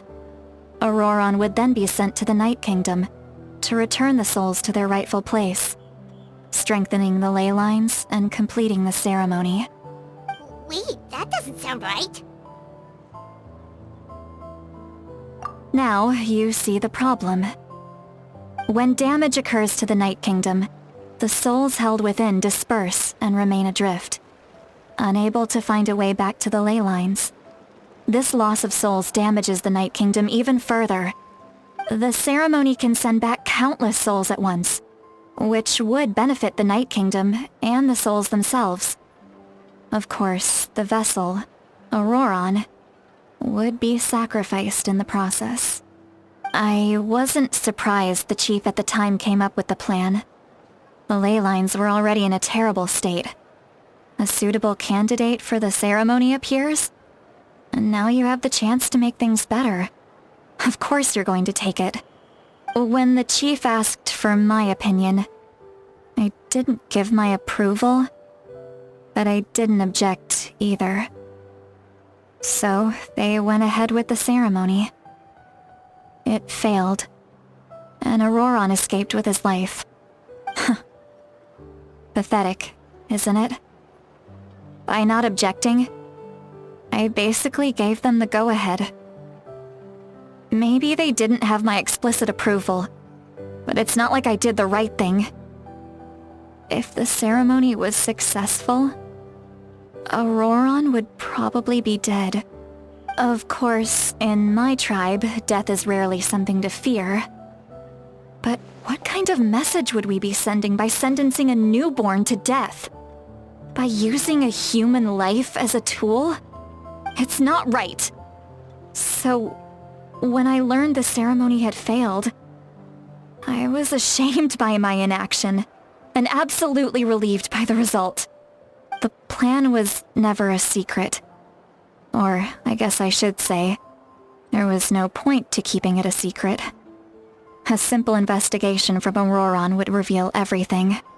Everyone thought he would be happy he survived, and he never really said anything to the contrary. But just as I was about to put all of it behind me, he asks this question. Would Natlan have been saved if the ceremony succeeded? Wait, but it's not his fault. He knows that, but he still feels guilty.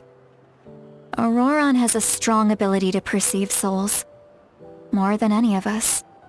He understands just how dire the situation with ley lines has become. Maybe he chose to work with the Fatui because he still thinks he owes a debt to Natlan. I can only imagine what they told him. Didn't the captain say he found a way to solve the crisis? Maybe that's what brought Auroron into this.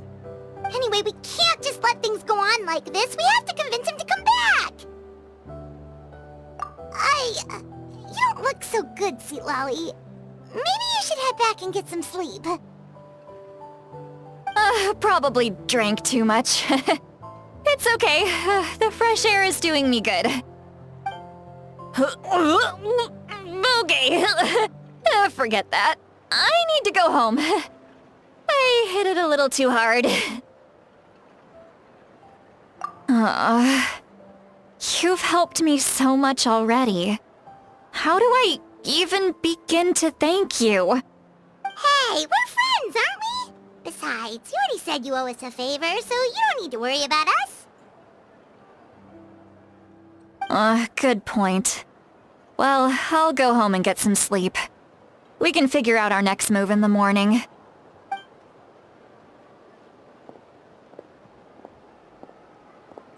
Friends. I like the sound of that. Auroron's probably back with the captain, don't you think?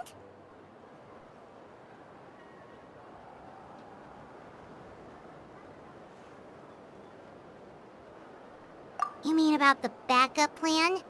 Do you really believe what the captain told us? Yeah, you're right. We should just go to her directly. But she's probably asleep. We can find her first thing in the morning. For now, let's... go to bed.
we should see what's going on.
You're already here. I was just about to come get you. Wow, you're up early. That's impressive, especially after all the drinking last night.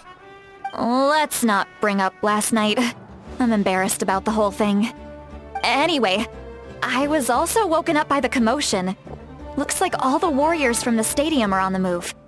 I heard many areas have been attacked by the Abyss, including the Masters of the Nightwind. I need to head back right away. The Abyss attacked again? Are you sure you can handle it on your own? Do you need our help? I'll be fine. We also have the support of the warriors stationed at the various outposts. Given the quick response, things shouldn't get too serious. The stadium could always use more manpower, so you should join the forces here.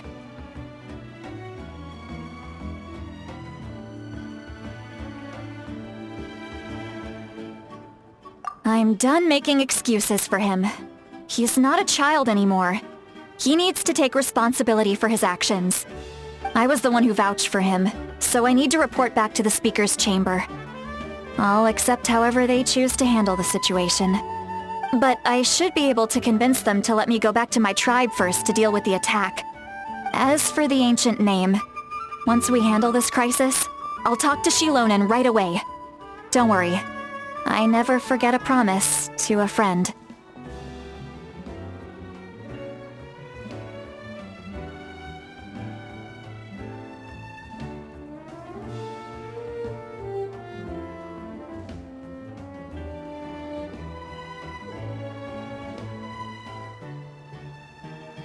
Thank you. Alright, I need to start heading back. She left in a hurry. The situation must be really serious. Looks like a lot of people are heading to the stadium. Let's see what's going on.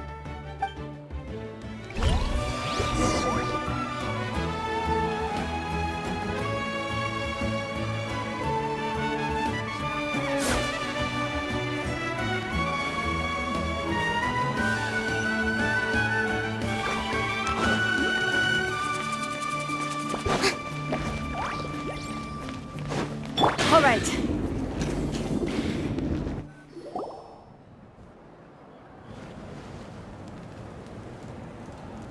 Traveler, over here! Perfect. Our star Outlander has appeared. Oh, you're all here! But, what's with the whole Star Outlander thing? Just my way of saying how awesome you are. We've got a real emergency on our hands, so this is the perfect time for you to show off your skills. Alright, but can we get a quick rundown of the situation first?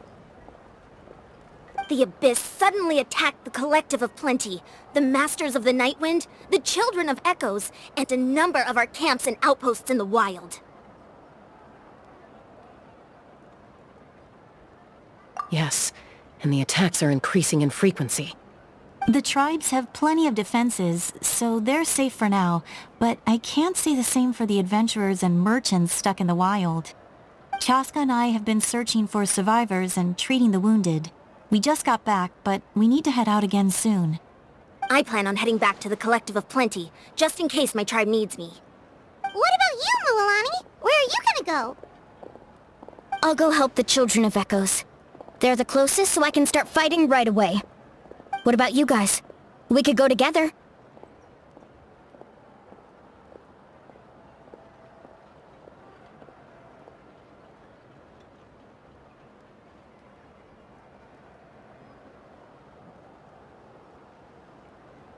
Yeah, that does sound important. No worries. Just leave the Children of Echoes to us. Who knows? Maybe yours truly will have the Abyss on the run by the time you're finished. That would be pretty great, actually. I hope my tribe gets through okay. It'll be fine. Your tribe doesn't do all that bodybuilding for nothing. Let's part ways here for now. And most importantly, be careful, everyone. Oh, and some of us need to avoid getting contaminated by dangerous-looking substances. That will make my job a lot easier. Koichi, do we really have to do this now? It's alright. She's just looking out for everyone. Alright, let's hurry up and talk to the Pyro Archon so we can help the others.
Oh, it's you two.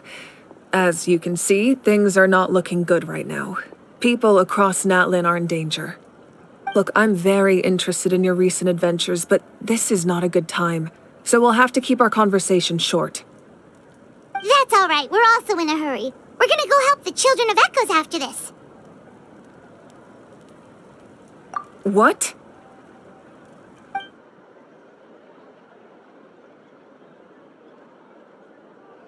So he thinks my plan is too risky. He thinks I'm being stubborn.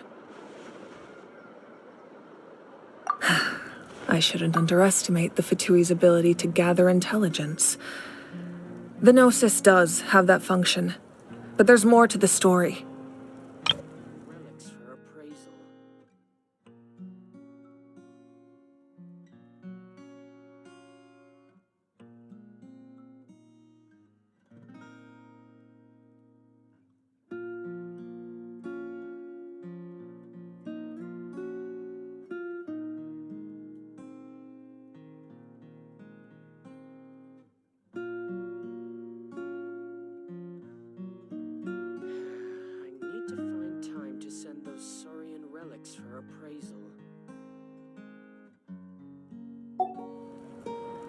I will answer you honestly, but you must help me keep this a secret.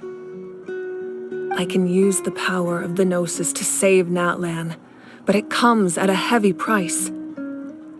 The Gnosis would drain all the souls and memories from the Night Kingdom and weave them into a giant net, which would surround the ley lines and protect them against abyssal corrosion.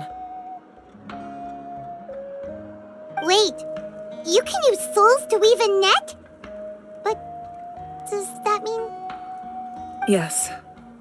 It means sacrificing those souls in the process.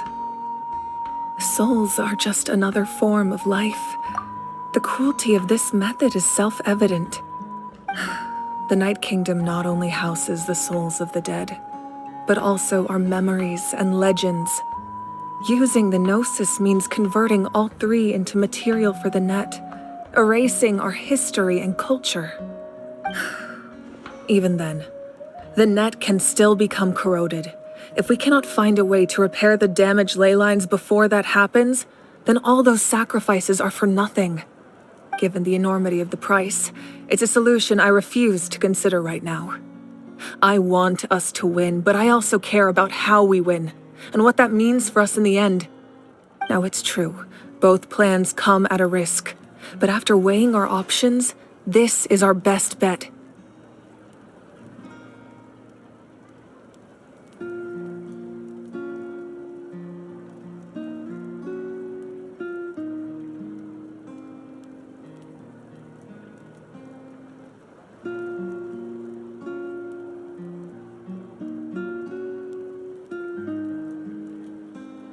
Natlan is unique among the nations of Teyvat. Given the ever-looming threat of the Abyss, the Pyro Archons had to account for the worst-case scenario. Having a contingency plan is our duty, not just to the people of Natlan, but to all who live on this continent. Still, this has always been a well-kept secret. I'm very curious how the captain learned this information. Oh, one more thing? The captain said he found another way to solve the problem. Could be equally as extreme, though. Without the Gnosis, he should have no other option. But I see no reason for him to lie. Seems like our only path forward is to track him down, so he can answer that question for us.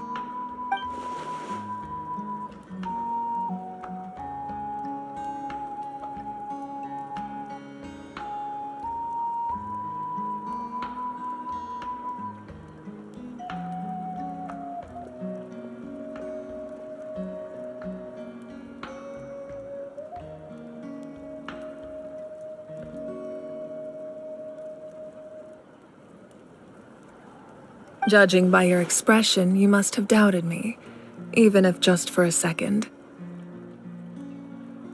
Not even a little! We would never... Wait, what are you talking about, Traveler?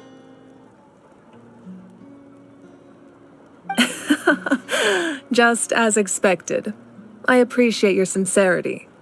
Maybe it was out of caution, anxiety, or simple curiosity, but know this. No matter what, our goal remains the same. We both want to save the people of this land. So now that you have your answer, do you still doubt me?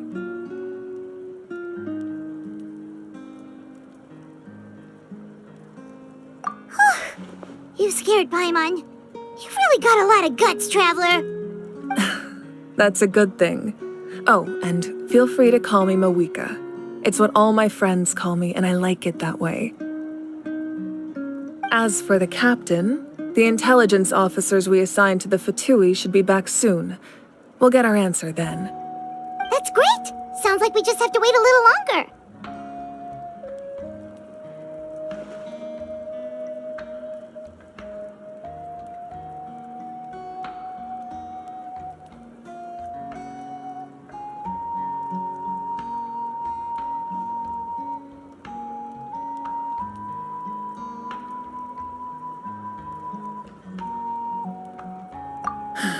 Not just yet. Even though the Abyss is attacking several locations at once, I'm confident the warriors stationed in those areas can handle it. Don't worry. I just need to finish coordinating our available manpower, then I'll take a small team to handle the difficult locations. Wait, you're going to fight in person? Didn't you give up your power? That's true. I'm far less powerful than a god in my current state. But don't forget, I was an experienced and powerful warrior before I ever became the Pyro Archon.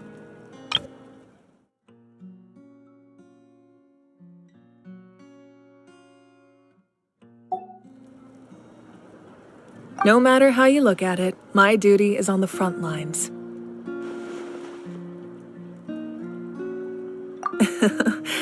I just think there's strength in numbers. If the people feel emboldened, that's just a bonus. Anyway, even if we respond to these threats in time, it's not a permanent solution in the long run. I've considered moving my people to other nations, but given their close connection to the Night Kingdom, a forced evacuation would have devastating consequences. I've told the chiefs of each tribe to strengthen their defenses and advise people against leaving their settlements. Now, I just need to find the right time to disclose the true nature of the crisis to the people of Natlan. Paimon's a little worried about how people will react.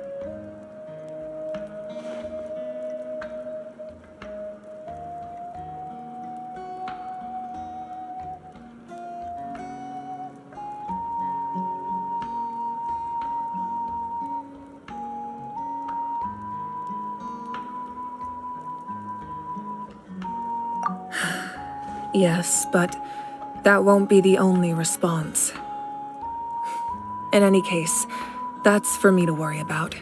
I'll let you know when we have more information on the captain. All right, we should head out. Maybe we can join up with Moani. She can't be too far ahead.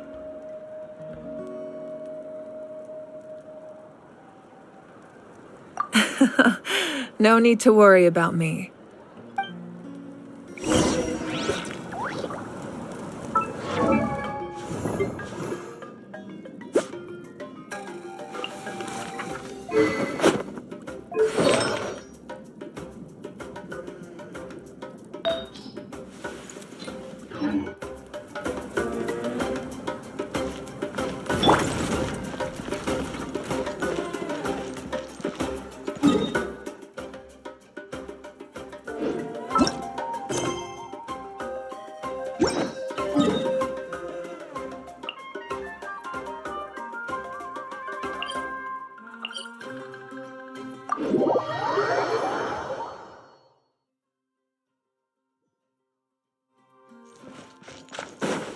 All right.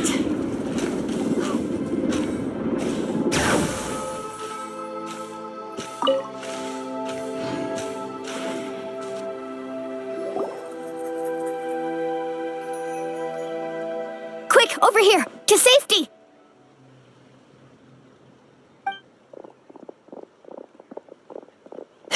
Kachina, how many people do you have left?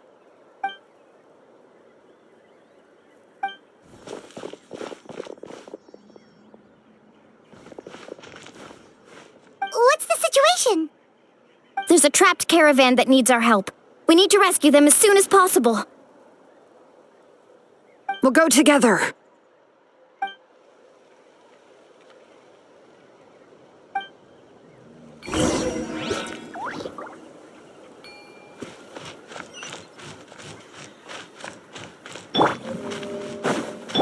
right.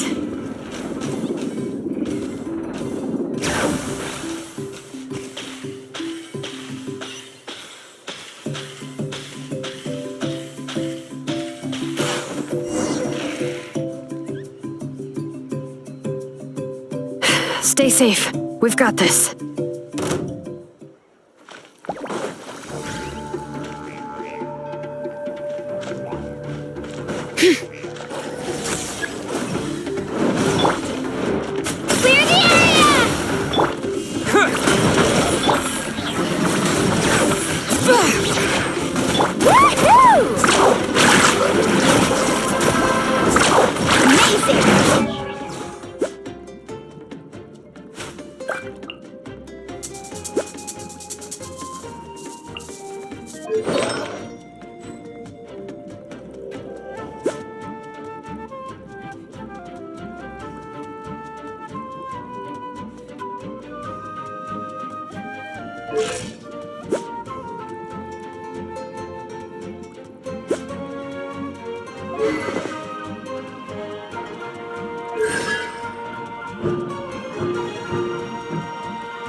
I really thought I was done for. I can't thank you enough. Don't worry about it. We're just glad you're okay. Let's see. Your goods look fine too. Guess the Abyss isn't after Mora. That should be the last abyssal pylon near the Children of Echoes. By the way, where's Lolly? I thought she would come with you. The Masters of the Night Wind also got attacked, so she went back to help her tribe. She said we can deal with the ancient name later. Yeah, that makes sense. The attacks are more urgent. Alright, this isn't a good place to talk. Let's head back to the tribe.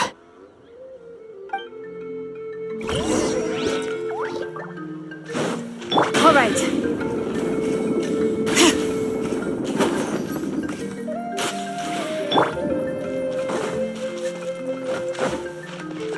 All right.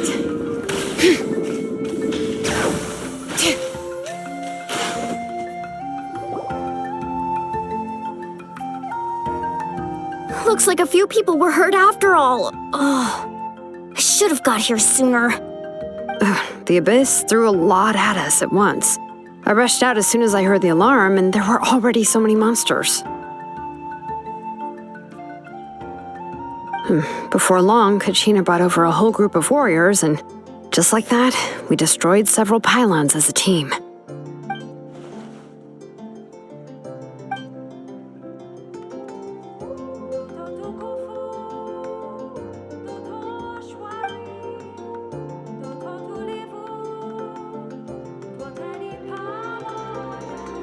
You mean the situation in the Night Kingdom, right? Yeah, I feel the same way. We've managed to keep it a secret all this time, but more and more people are realizing something's wrong. It's impossible not to feel anxious when things are getting worse by the second, and all we can do is wait. That just means we need to buy the Pyro Archon more time. Keep pushing, everyone. Every battle is worth something. You really are an eternal optimist, Mualani. You always find a way to cheer people up. Why, thank you. I guess it's one of my better qualities.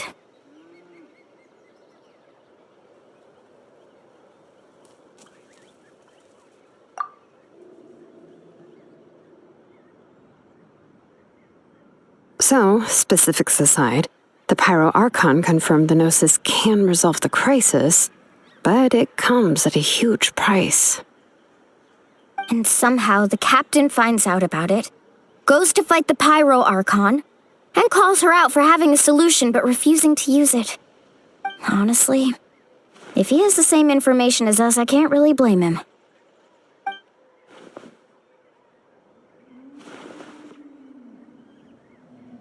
We talked to Moika before we left the stadium. According to her, the cost of the captain's plan is too high. And, well, it makes sense. If that was truly the better choice, she would have picked it. Yeah, I trust the Pyro Archon. When I was upset about Kachina's disappearance, she was really sincere and patient with me. Plus, she burned down all those precious mementos for Kachina. She's already proven how much she values even a single person's life. When it comes to Natlan's survival, there's no way she would hold back. I agree. Maybe the captain weighed the costs and came to his own conclusion, but I'm sure we have different priorities. Life is important, but so are history and memory. As the Archon, she can't tell us everything, but it seems like she wasn't holding anything back this time.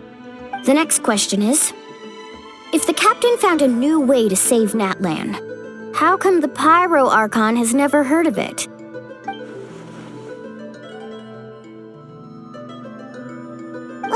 This is all super confusing. We still don't have enough information. Once we figure out what the Fatui are doing, we'll have our answer. Let's head back then. Moika said her intelligence officers should return soon.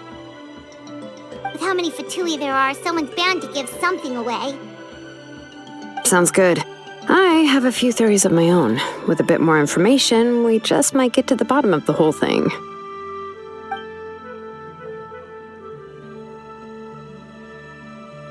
I was just about to ask. Count me in. If I was just a bit faster, we could have prevented a few people from getting hurt.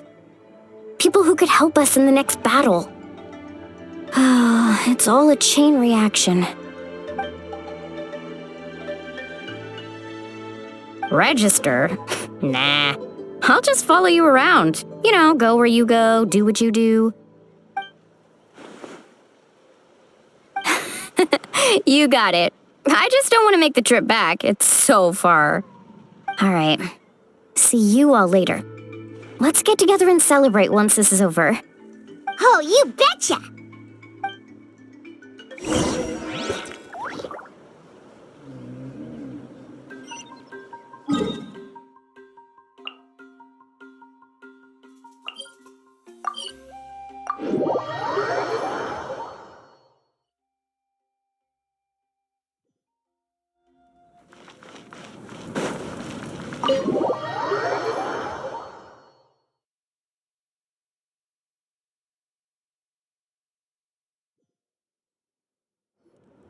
Moika! Oh, Chatsuka and Koichi are here!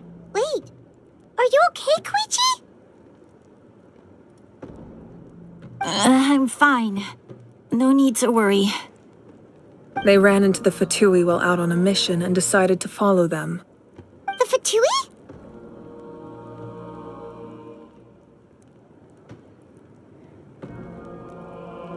Calm down and let me explain. Here's what happened.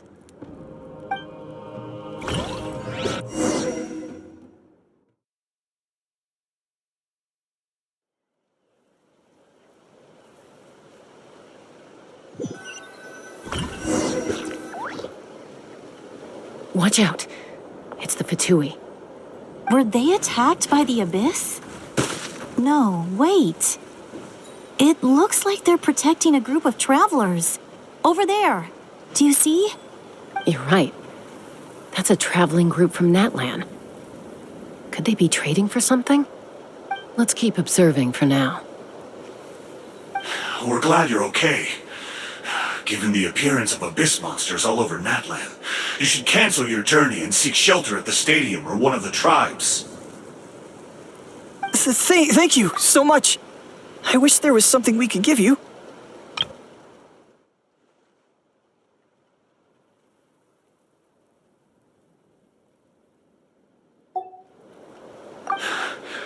We don't expect anything in return. We were out on a mission and saw you being attacked. It was our decision to help. If you truly wish to repay the favor, you can keep this a secret. If anyone asks, just say you were saved by warriors from Natlan. Oh, okay. We can do that. But... We're not asking you to cover up our activities. We haven't done anything illegal. Our captain simply wishes to remain undisturbed. Nonetheless, the decision remains yours. If we wanted to keep you quiet, we would have employed a harsher method. Got it. We'll get going now. Did you hear that? They mentioned a captain. Isn't that who the Pyro Archon is looking for? Exactly. We could be onto something big. Still, there was no trade. They were just helping people in need. I didn't sense an ulterior motive. I didn't believe the captain when he said he wanted to save Natlan. But based on what we just saw, it's possible he was telling the truth. Maybe we've been wrong about the Fatui this whole time. It's too early to say. Let's follow them and see what's really going on.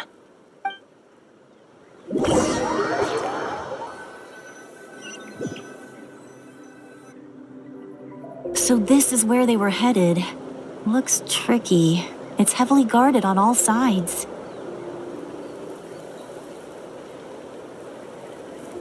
Koichi, wait for me here. I'll go in and check it out. Oh, no you don't. How are you planning to get through all the guards? Look, I can use this terrain to my advantage.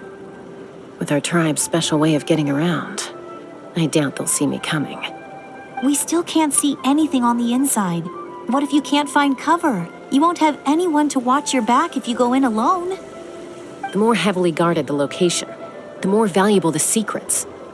Even if the captain isn't here, we can still figure out what the Fatui are planning.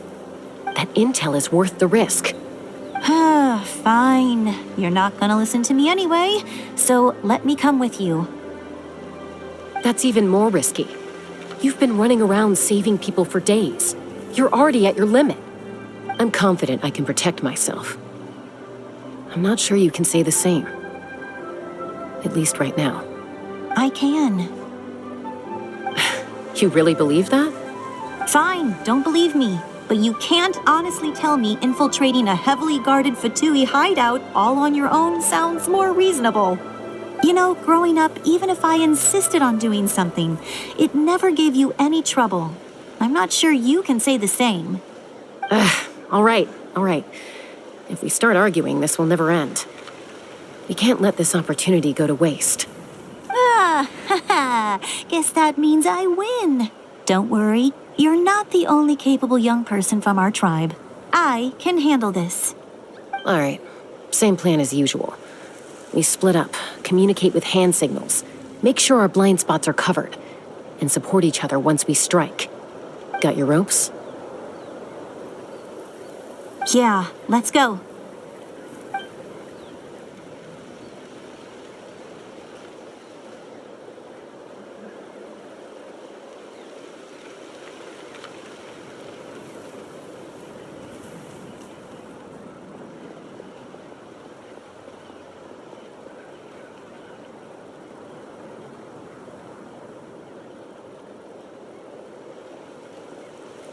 The Fatui have eyes all over this place. I should wait for Koichi's signal.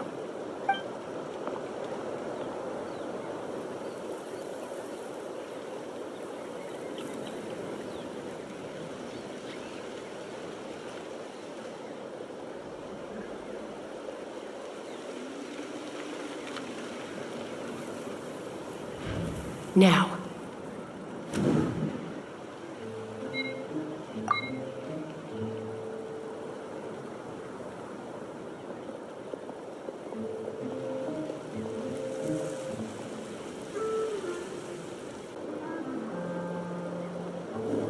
Not sure how many chances I'm gonna get. I need to act.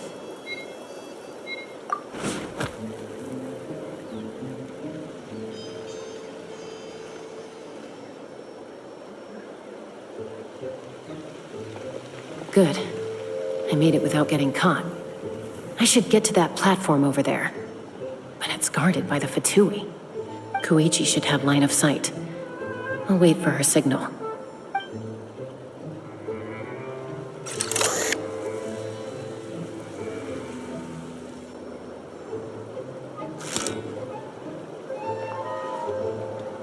That's it. Now's my chance.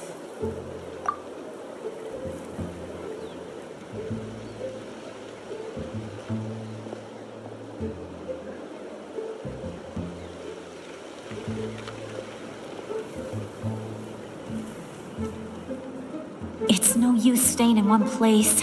I should keep moving. Looks like Chaska is helping me by keeping an eye on the Fatui movements. I'll wait for her signal.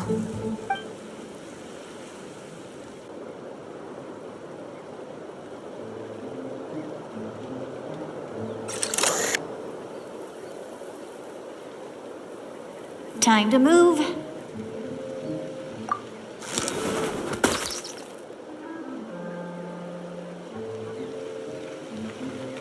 Whew! That was close. Almost got caught. Probably can't make it over in one go. I'll wait for my next chance. Now's my chance.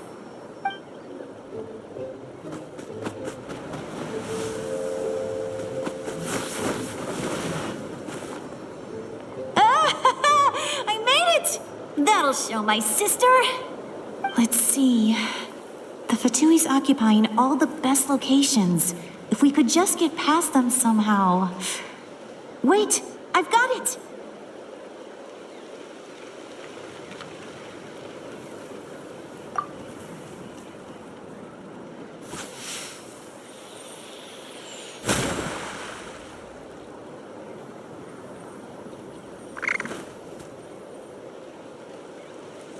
Huh? What's that noise? Did something explode? Oh! It stinks! What the heck is that? What do you think you're doing? I could ask you the same thing! Good, they're arguing. Looks like they just needed an excuse. They've probably had enough of this job already. The people on the hill over there left to help their comrades. This is our chance.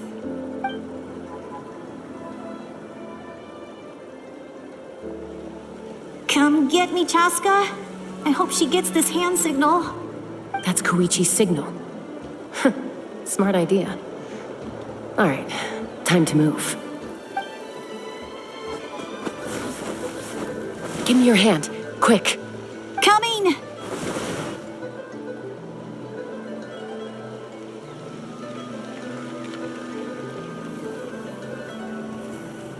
I checked, and this way is completely clear. It should lead us to the deepest part of this place.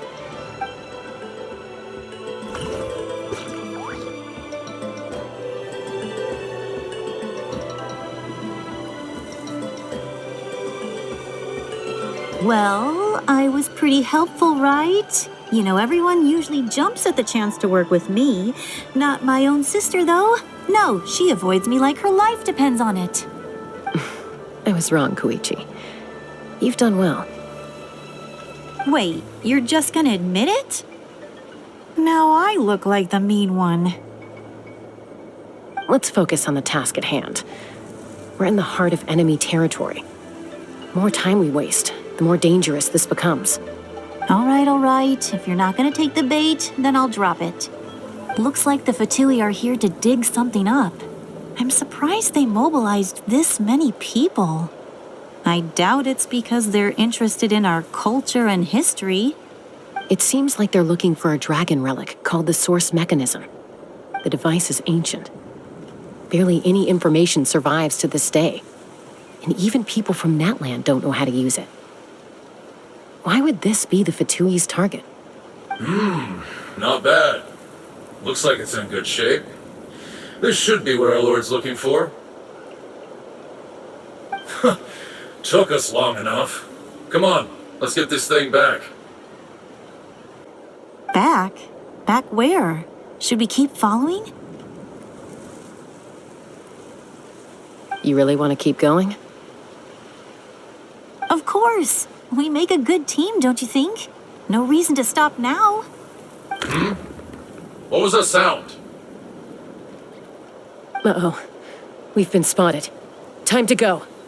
Falling rock incoming! Watch out for your gadget! What? You'll regret that! After them!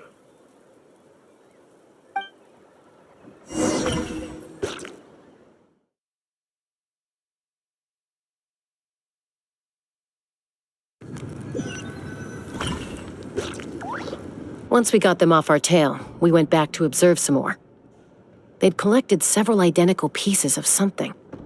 It looked like they were waiting, though. So we decided to come back. So, Koichi got injured trying to get them off your tail? She pushed herself too hard and collapsed on the way back to the stadium. Well, I didn't cause you any trouble while we were fighting, right? So my perfect record remains. You've done very well. I could make a comment on knowing your limits, but it's not my place. I know. I'm already reflecting on my actions. So, our current intel suggests the Fatui is after the source mechanism. The device is a complete mystery, even to us. What does the captain want with it? I have no idea. But it's safe to assume the device could serve a similar purpose to the Gnosis. Shilonen, I need you to gather every scholar in Natlan familiar with the secret source. I'll get right on it. Thank you both for your hard work. Koichi, it's time for you to get some rest. Oh, and there are gifts from your patients waiting at the speaker's chamber. I've prepared a small gift of my own as a token of gratitude. I'll send it to your home along with the others. My patience. That's so nice of them. Guess that means I'm doing something right. You don't need to give us anything, Archon. We were just doing our duty for Natlan. I should take Koichi home now. Well, if Koichi doesn't want her favorite Saurus crackers, then... I accept. Thank you, Archon. What am I gonna do with you? There's some for the rest of you as well. They're one of my favorites too, so don't be shy. I'll start investigating the source mechanism right away. If I learn anything, you'll be the first to know. Yummy snacks!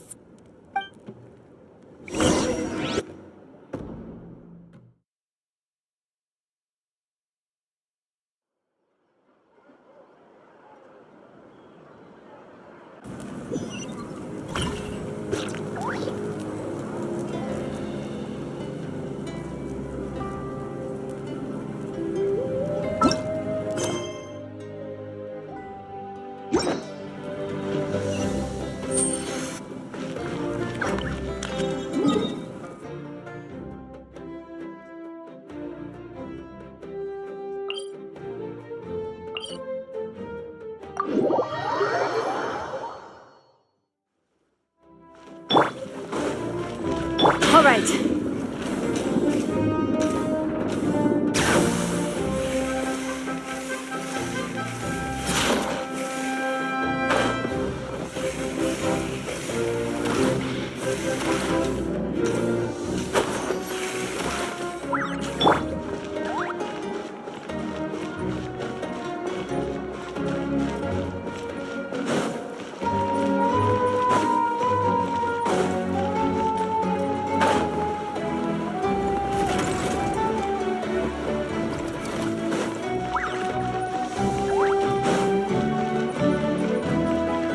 All right.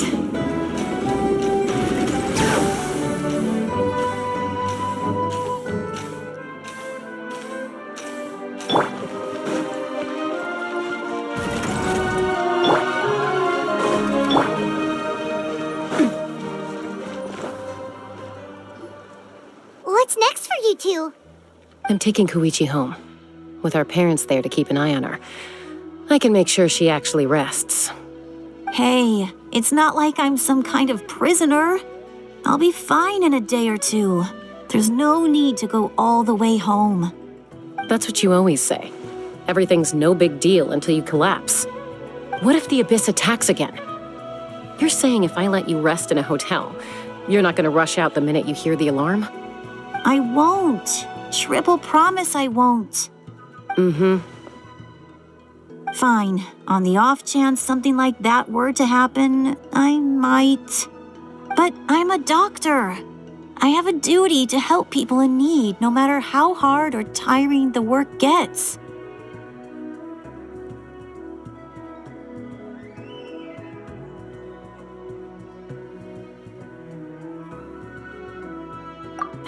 I guess you're right. But I don't have to like it. This reminds Paimon of when we first met. Except you were the one trying to stop Chaska from doing something dangerous. I'd do the same for anyone trying to put their life in danger. As a doctor, I don't want people to get hurt because of a rash decision. Then try to see things from my perspective. You clearly want to protect your patients. So can't you understand why your own sister would feel the same way about you? The two of you are the same, you know? I disagree. I understand the risks and costs of my decisions. Who wants to be like her? Overconfident, always making excuses when things go wrong. That's just not true. You think I don't have proof? Okay, don't get into another fight. Just pretend Paimon never said anything.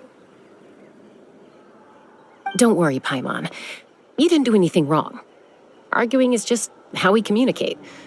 Neither of us really takes it to heart. Plus, I guess we are similar in some ways. Maybe I rush into things without thinking, but I learned that from her. We're family. I can't help it if my older sister is a bad influence. Okay, you don't have to put it that way. So, you're all good now?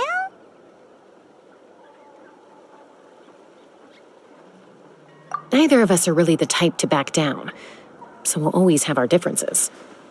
But still, we get along in our own way. Plus, I know you'll wake up one day and realize I was right all along. I just need to wait. Be my guest. Come on, let's get you home. See you later, Traveler and Paimon. I'll be back once everything's settled at home. There's no rush. At least grab a nice meal with your family. Bye, you two. Take care of yourselves out there.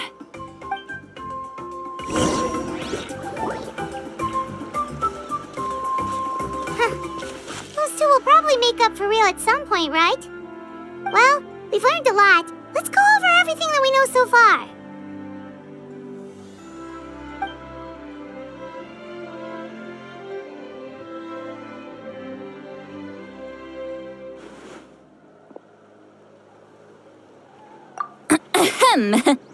Sorry for popping up out of nowhere again. Why do you look so awkward? Oh, is there something you need from us? Okay, I won't beat around the bush. Oh, and I'm sorry for interrupting your rest. I'll treat you to some charcoal grilled steak to make up for it. Awesome! Just give us your orders. Hey, friends don't order each other around. I'm just here to share some news. Remember what we talked about before parting ways? Oh yeah, you mentioned how Auroron has always wanted to save Natlan, and something about his soul being fragmented. Paimon and the Traveler discussed it after you left, and we think Auroron is probably back with the captain. What do you think? I agree with your hypothesis.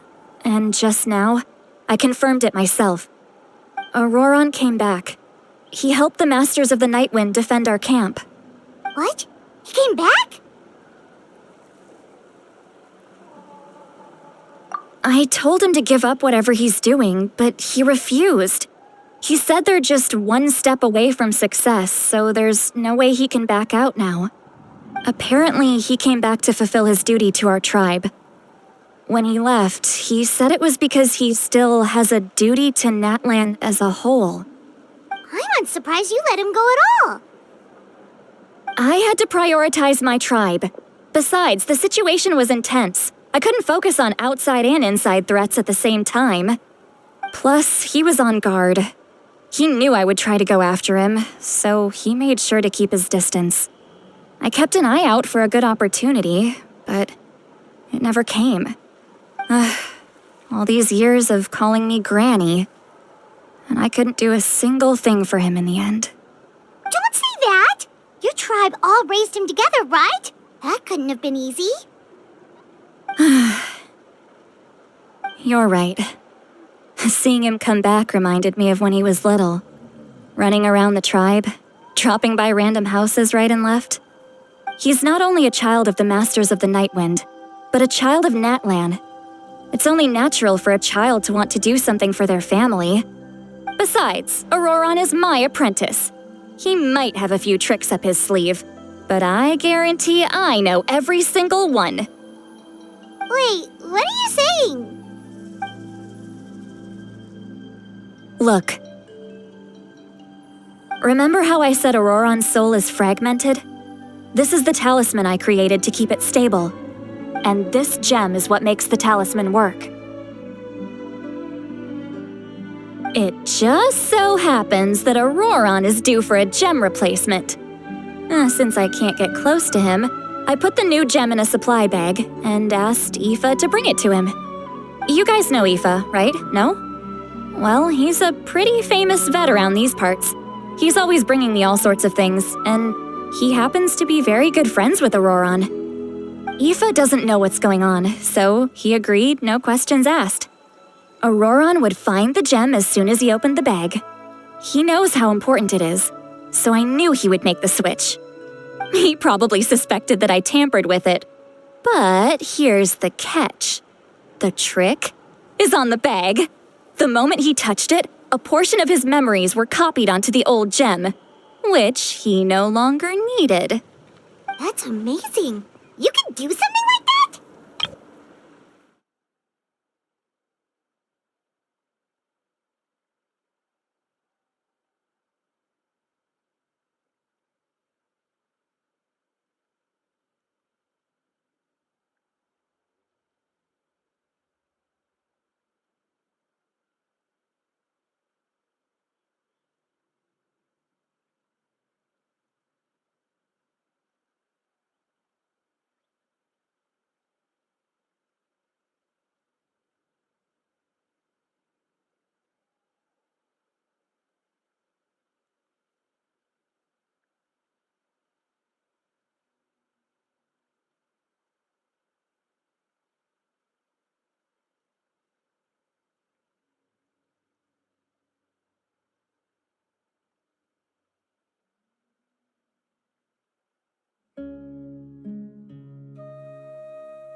Most people can't, but I can.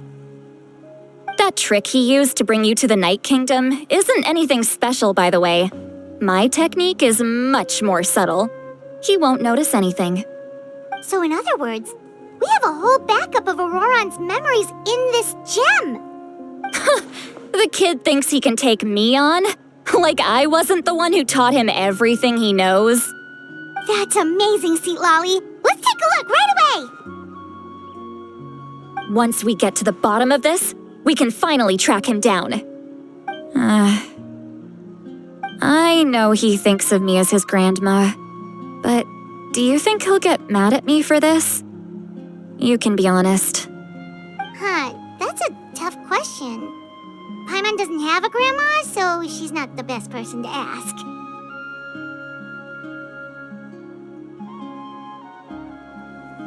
To be honest, I've always doubted my ability to look after him. I didn't stop the ceremony all those years ago, and now I'm useless again. But if I stop here, it will haunt me until I'm 500 years old.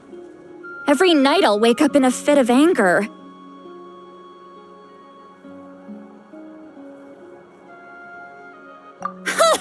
I don't scare that easy. Still, if I back away from this and something happens to Auroron, I would never forgive myself. I I need to look at his memory. Even if he resents me, refuses to see me, or runs away for good, I don't care, and I won't blame him. A family does whatever it takes to protect their own. You sure you'll be okay? We can come with you if you want. Did you just say you'll come with me? Is that okay? We have a pretty good reason to see it too, don't we? Because, right, we need leads on the Fatui. You really mean it? Fine, you can come. Just promise me you'll see this through. No backing out. Got it? Don't worry, we're professional adventurers. Then I place my trust in your professionalism. All right, time to sneak into someone else's memory and engage in some, unwanted spying. You heard it here first. I wouldn't be doing this if I had any other choice. Are you ready?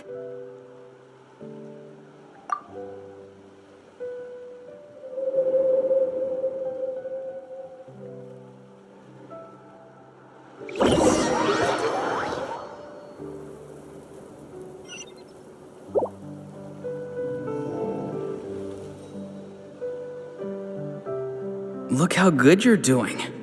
You'll grow into nice big radishes in the future. And you? Eva says you're taking up too much space, but I think you're a good tree. What do you think? Hey! How's it going, Auroron? Good. How are you, Uncle Okanbi? Can't complain. What you up to? Naming your vegetables again? No, just some idle conversation. Sounds fascinating. What did they say? They told me you were coming and that you would take some produce with you. Only if you're offering. By the way, I ran into Aoife yesterday. He told me Chaska's fostering a saurian at his place. Said the thing trampled over a part of your radish garden. I hope you two didn't get into a huge fight. No, don't worry. I'll find a way for him to make it up to me. I've already wrapped your share of the produce. Here you go. You really knew I was coming. That's pretty amazing. Light up the smoke and you can see the path through the shadows. That's what everyone says. Hey, have you seen that strange group of people that just appeared out of nowhere? Appeared out of nowhere? I don't think so. It's the Fatui. Their leader seems like a big deal. He didn't bring many men with him, but they're all elite warriors. It seems like they're looking for someone. But I wouldn't go around asking too many questions. If you run into them, be careful.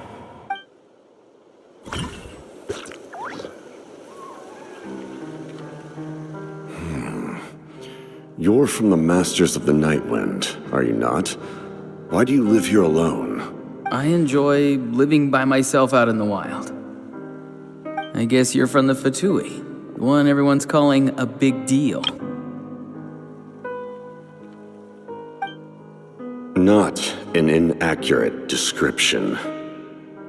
I'm looking for someone who may be known to you. Citlali is her name. Granny? What does an Outlander want with her? I've heard the name. You have business with her? There's no point to further questioning if you insist on hiding things from me. I shall seek answers elsewhere. Oh, he could tell I was lying and now he's leaving? He gave up just like that? Hey! At least tell me why you're looking for Citlali. It's none of your concern. I have my own means of tracking her down.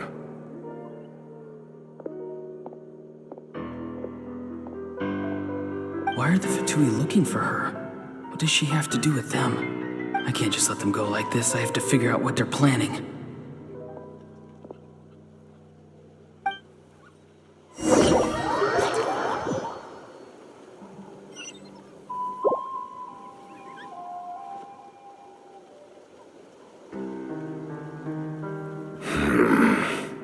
I've just been studying the ley lines and asking for leads on Granny.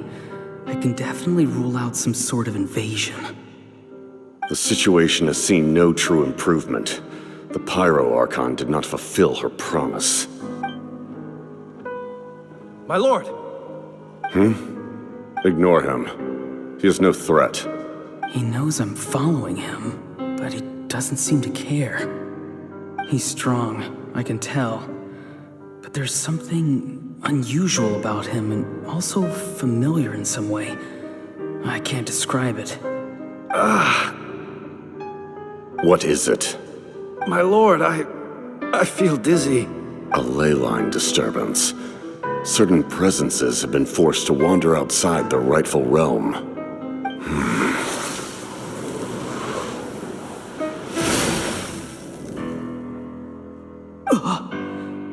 That was a spell from the Masters of the Nightwind.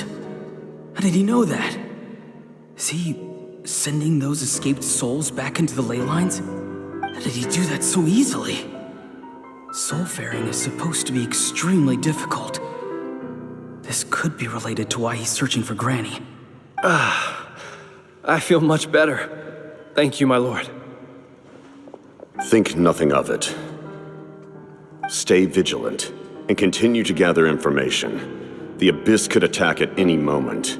If you notice any irregularities, assume drill formation and be prepared to fight.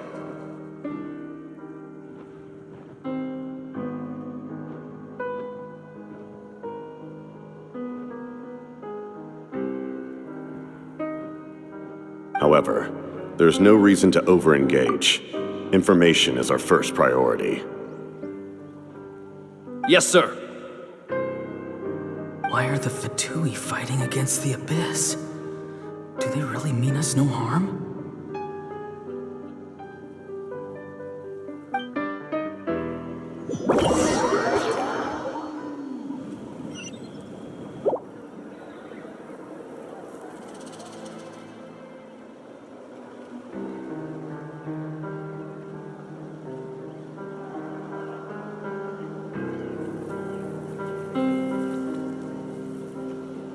I've been following him this whole time and still they ignore me?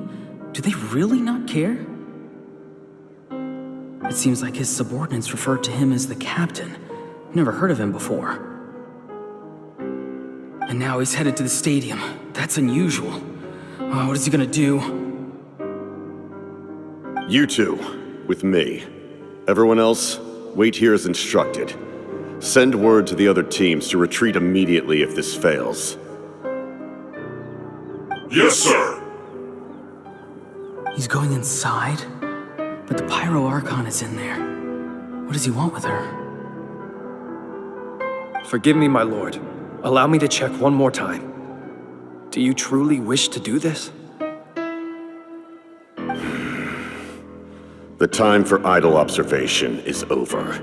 It now falls on me to act. This nation is out of time. Yes, sir.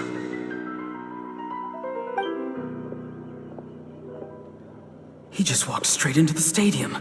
What is he gonna do?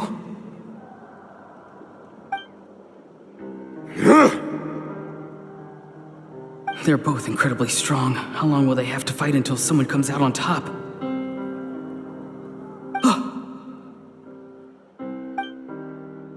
Wait, this feeling. Just like the other day near the ley lines, it's faint, like a soul's trying to escape.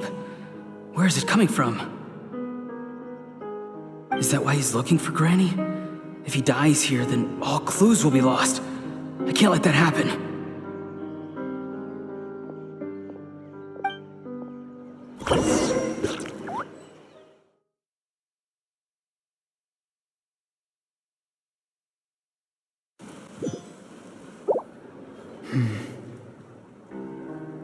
As for you, I must confess, I did not expect that little trick of yours to save the day.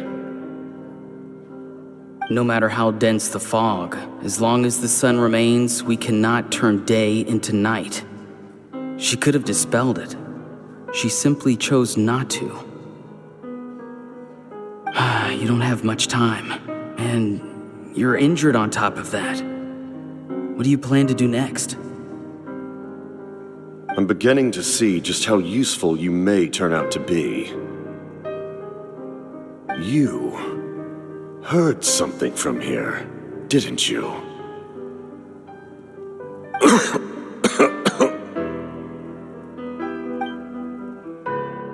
No need to force yourself. I've never seen anyone match the Pyro Archon in battle before. I didn't expect you to intervene at such a critical moment. You know I've been following you. Why didn't you stop me? When walking in the forest, it is only natural to encounter wild beasts. However, not every beast has the courage to come out and bite. And yet, one of those very beasts saved your life.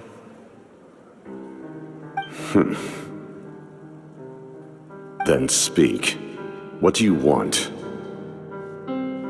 I didn't save you because I wanted something. My soul is more perceptive than others. I can sense that the ley lines are extremely weak. I don't know what the Pyro Archon is planning. Can she really save us? The questions you asked her just now, well, I've had very similar doubts.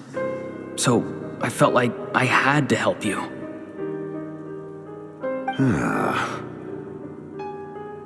So, you can tell the truth. That was quite a reckless decision to make. I'm not sure you realize that. There's no turning back for me now. What I did back there is going to get me in a lot of trouble. You attacked the Pyro Archon in broad daylight, and I used my spell to save you. A single glance was likely all it took for her to recognize my tribe. So, we're in the same boat. You seem to care little for my thoughts on the matter. It's too late for that. Start from the beginning. Why are you looking for Citlali? Do you know her? Explain your relation to her first. I know you two are acquainted. It was obvious the moment I mentioned her name.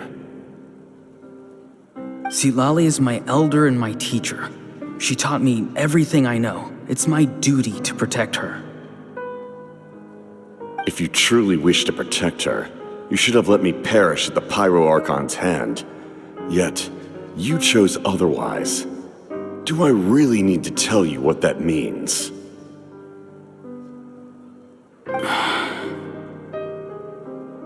I want to do something to change Natlan for the better. Something I can accomplish with my own two hands. You're stranger than anyone I've ever met. But maybe, just maybe, you can show me the way. Strange? Citlali is said to be the legendary Granny Eastly, someone capable of communicating with the Wyab, and the Wyab are the key to information on the Night Kingdom. Why do you need knowledge on the Night Kingdom? That is not something you need to know. Don't forget, I saved your life. Do you not believe the Fatui capable of betraying a debt? People can lie, but souls cannot. I can tell there's a weight to your soul, a sense of justice. You may not live among your tribe, but you certainly know their tricks. I apologize for my rash judgment. You are more capable than I imagined. Let's go. We'll see if you have what it takes to join my plan.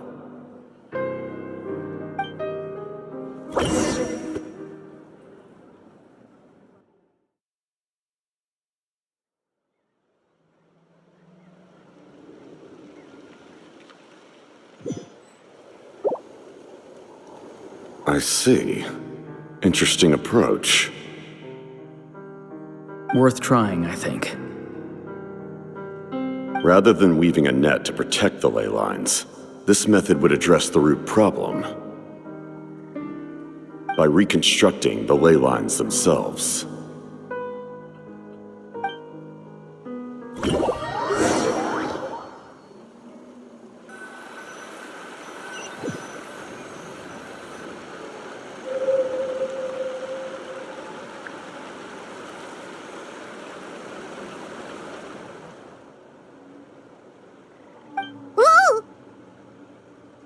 traveler, Paimon. Are you two alright? Paimon's fine, just, a little dizzy.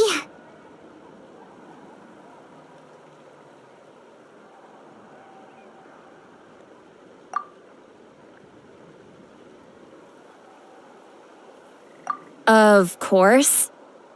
I'm so mad at him. After everything, he still can't let go of the past. For some reason, he thinks he owes something to the people who cared for him. Stubborn, self-righteous fool. Where's that gonna get him? Now that he's all grown up, he thinks no one can tell him what to do? He thinks he can just run away whenever he wants. I'll show him. If he tries to run one more time, he's got another thing coming.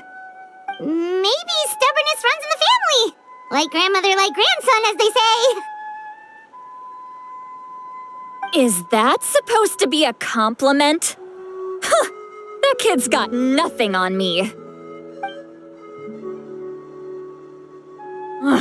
Anyway, back to what we just saw. I don't even know what to make of it.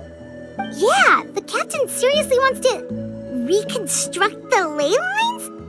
What does that even mean? Something like the loom of fate, maybe? But how does that help with the abyss? The loom of fate? Oh, it's kind of hard to explain. Basically, it's a device from Conrio that has unbelievable power. Anyway, if he really wants to manipulate the ley lines, everyone in Natlan will be affected. Oh, this is big. Which means the captain has been honest from the very beginning. Auroron's memory proves that. Why is he so obsessed with saving Natlan? Oh, we've got to tell Moeka about this right away.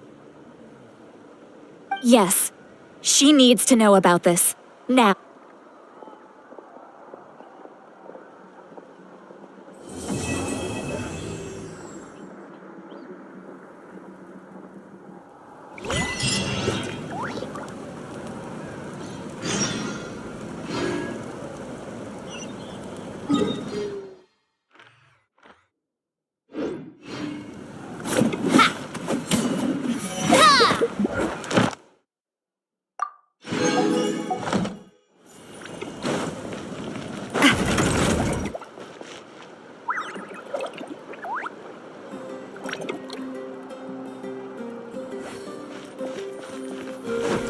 All right.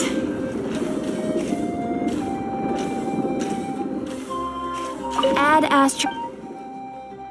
Thank you for Add Astro.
Add Astro.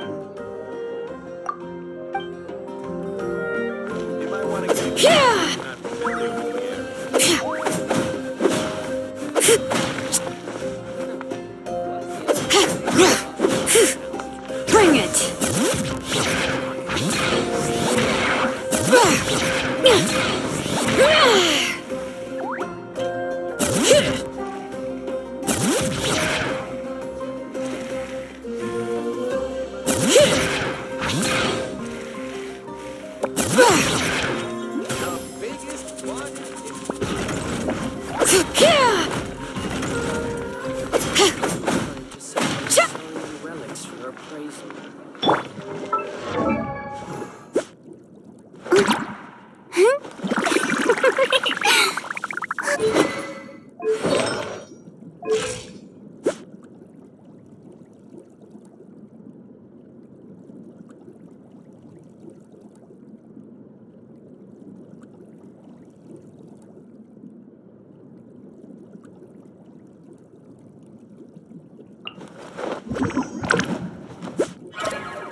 Queen's Crown still doesn't have a sequel yet? Pity. A classic like that, where justice overcomes evil, never gets old.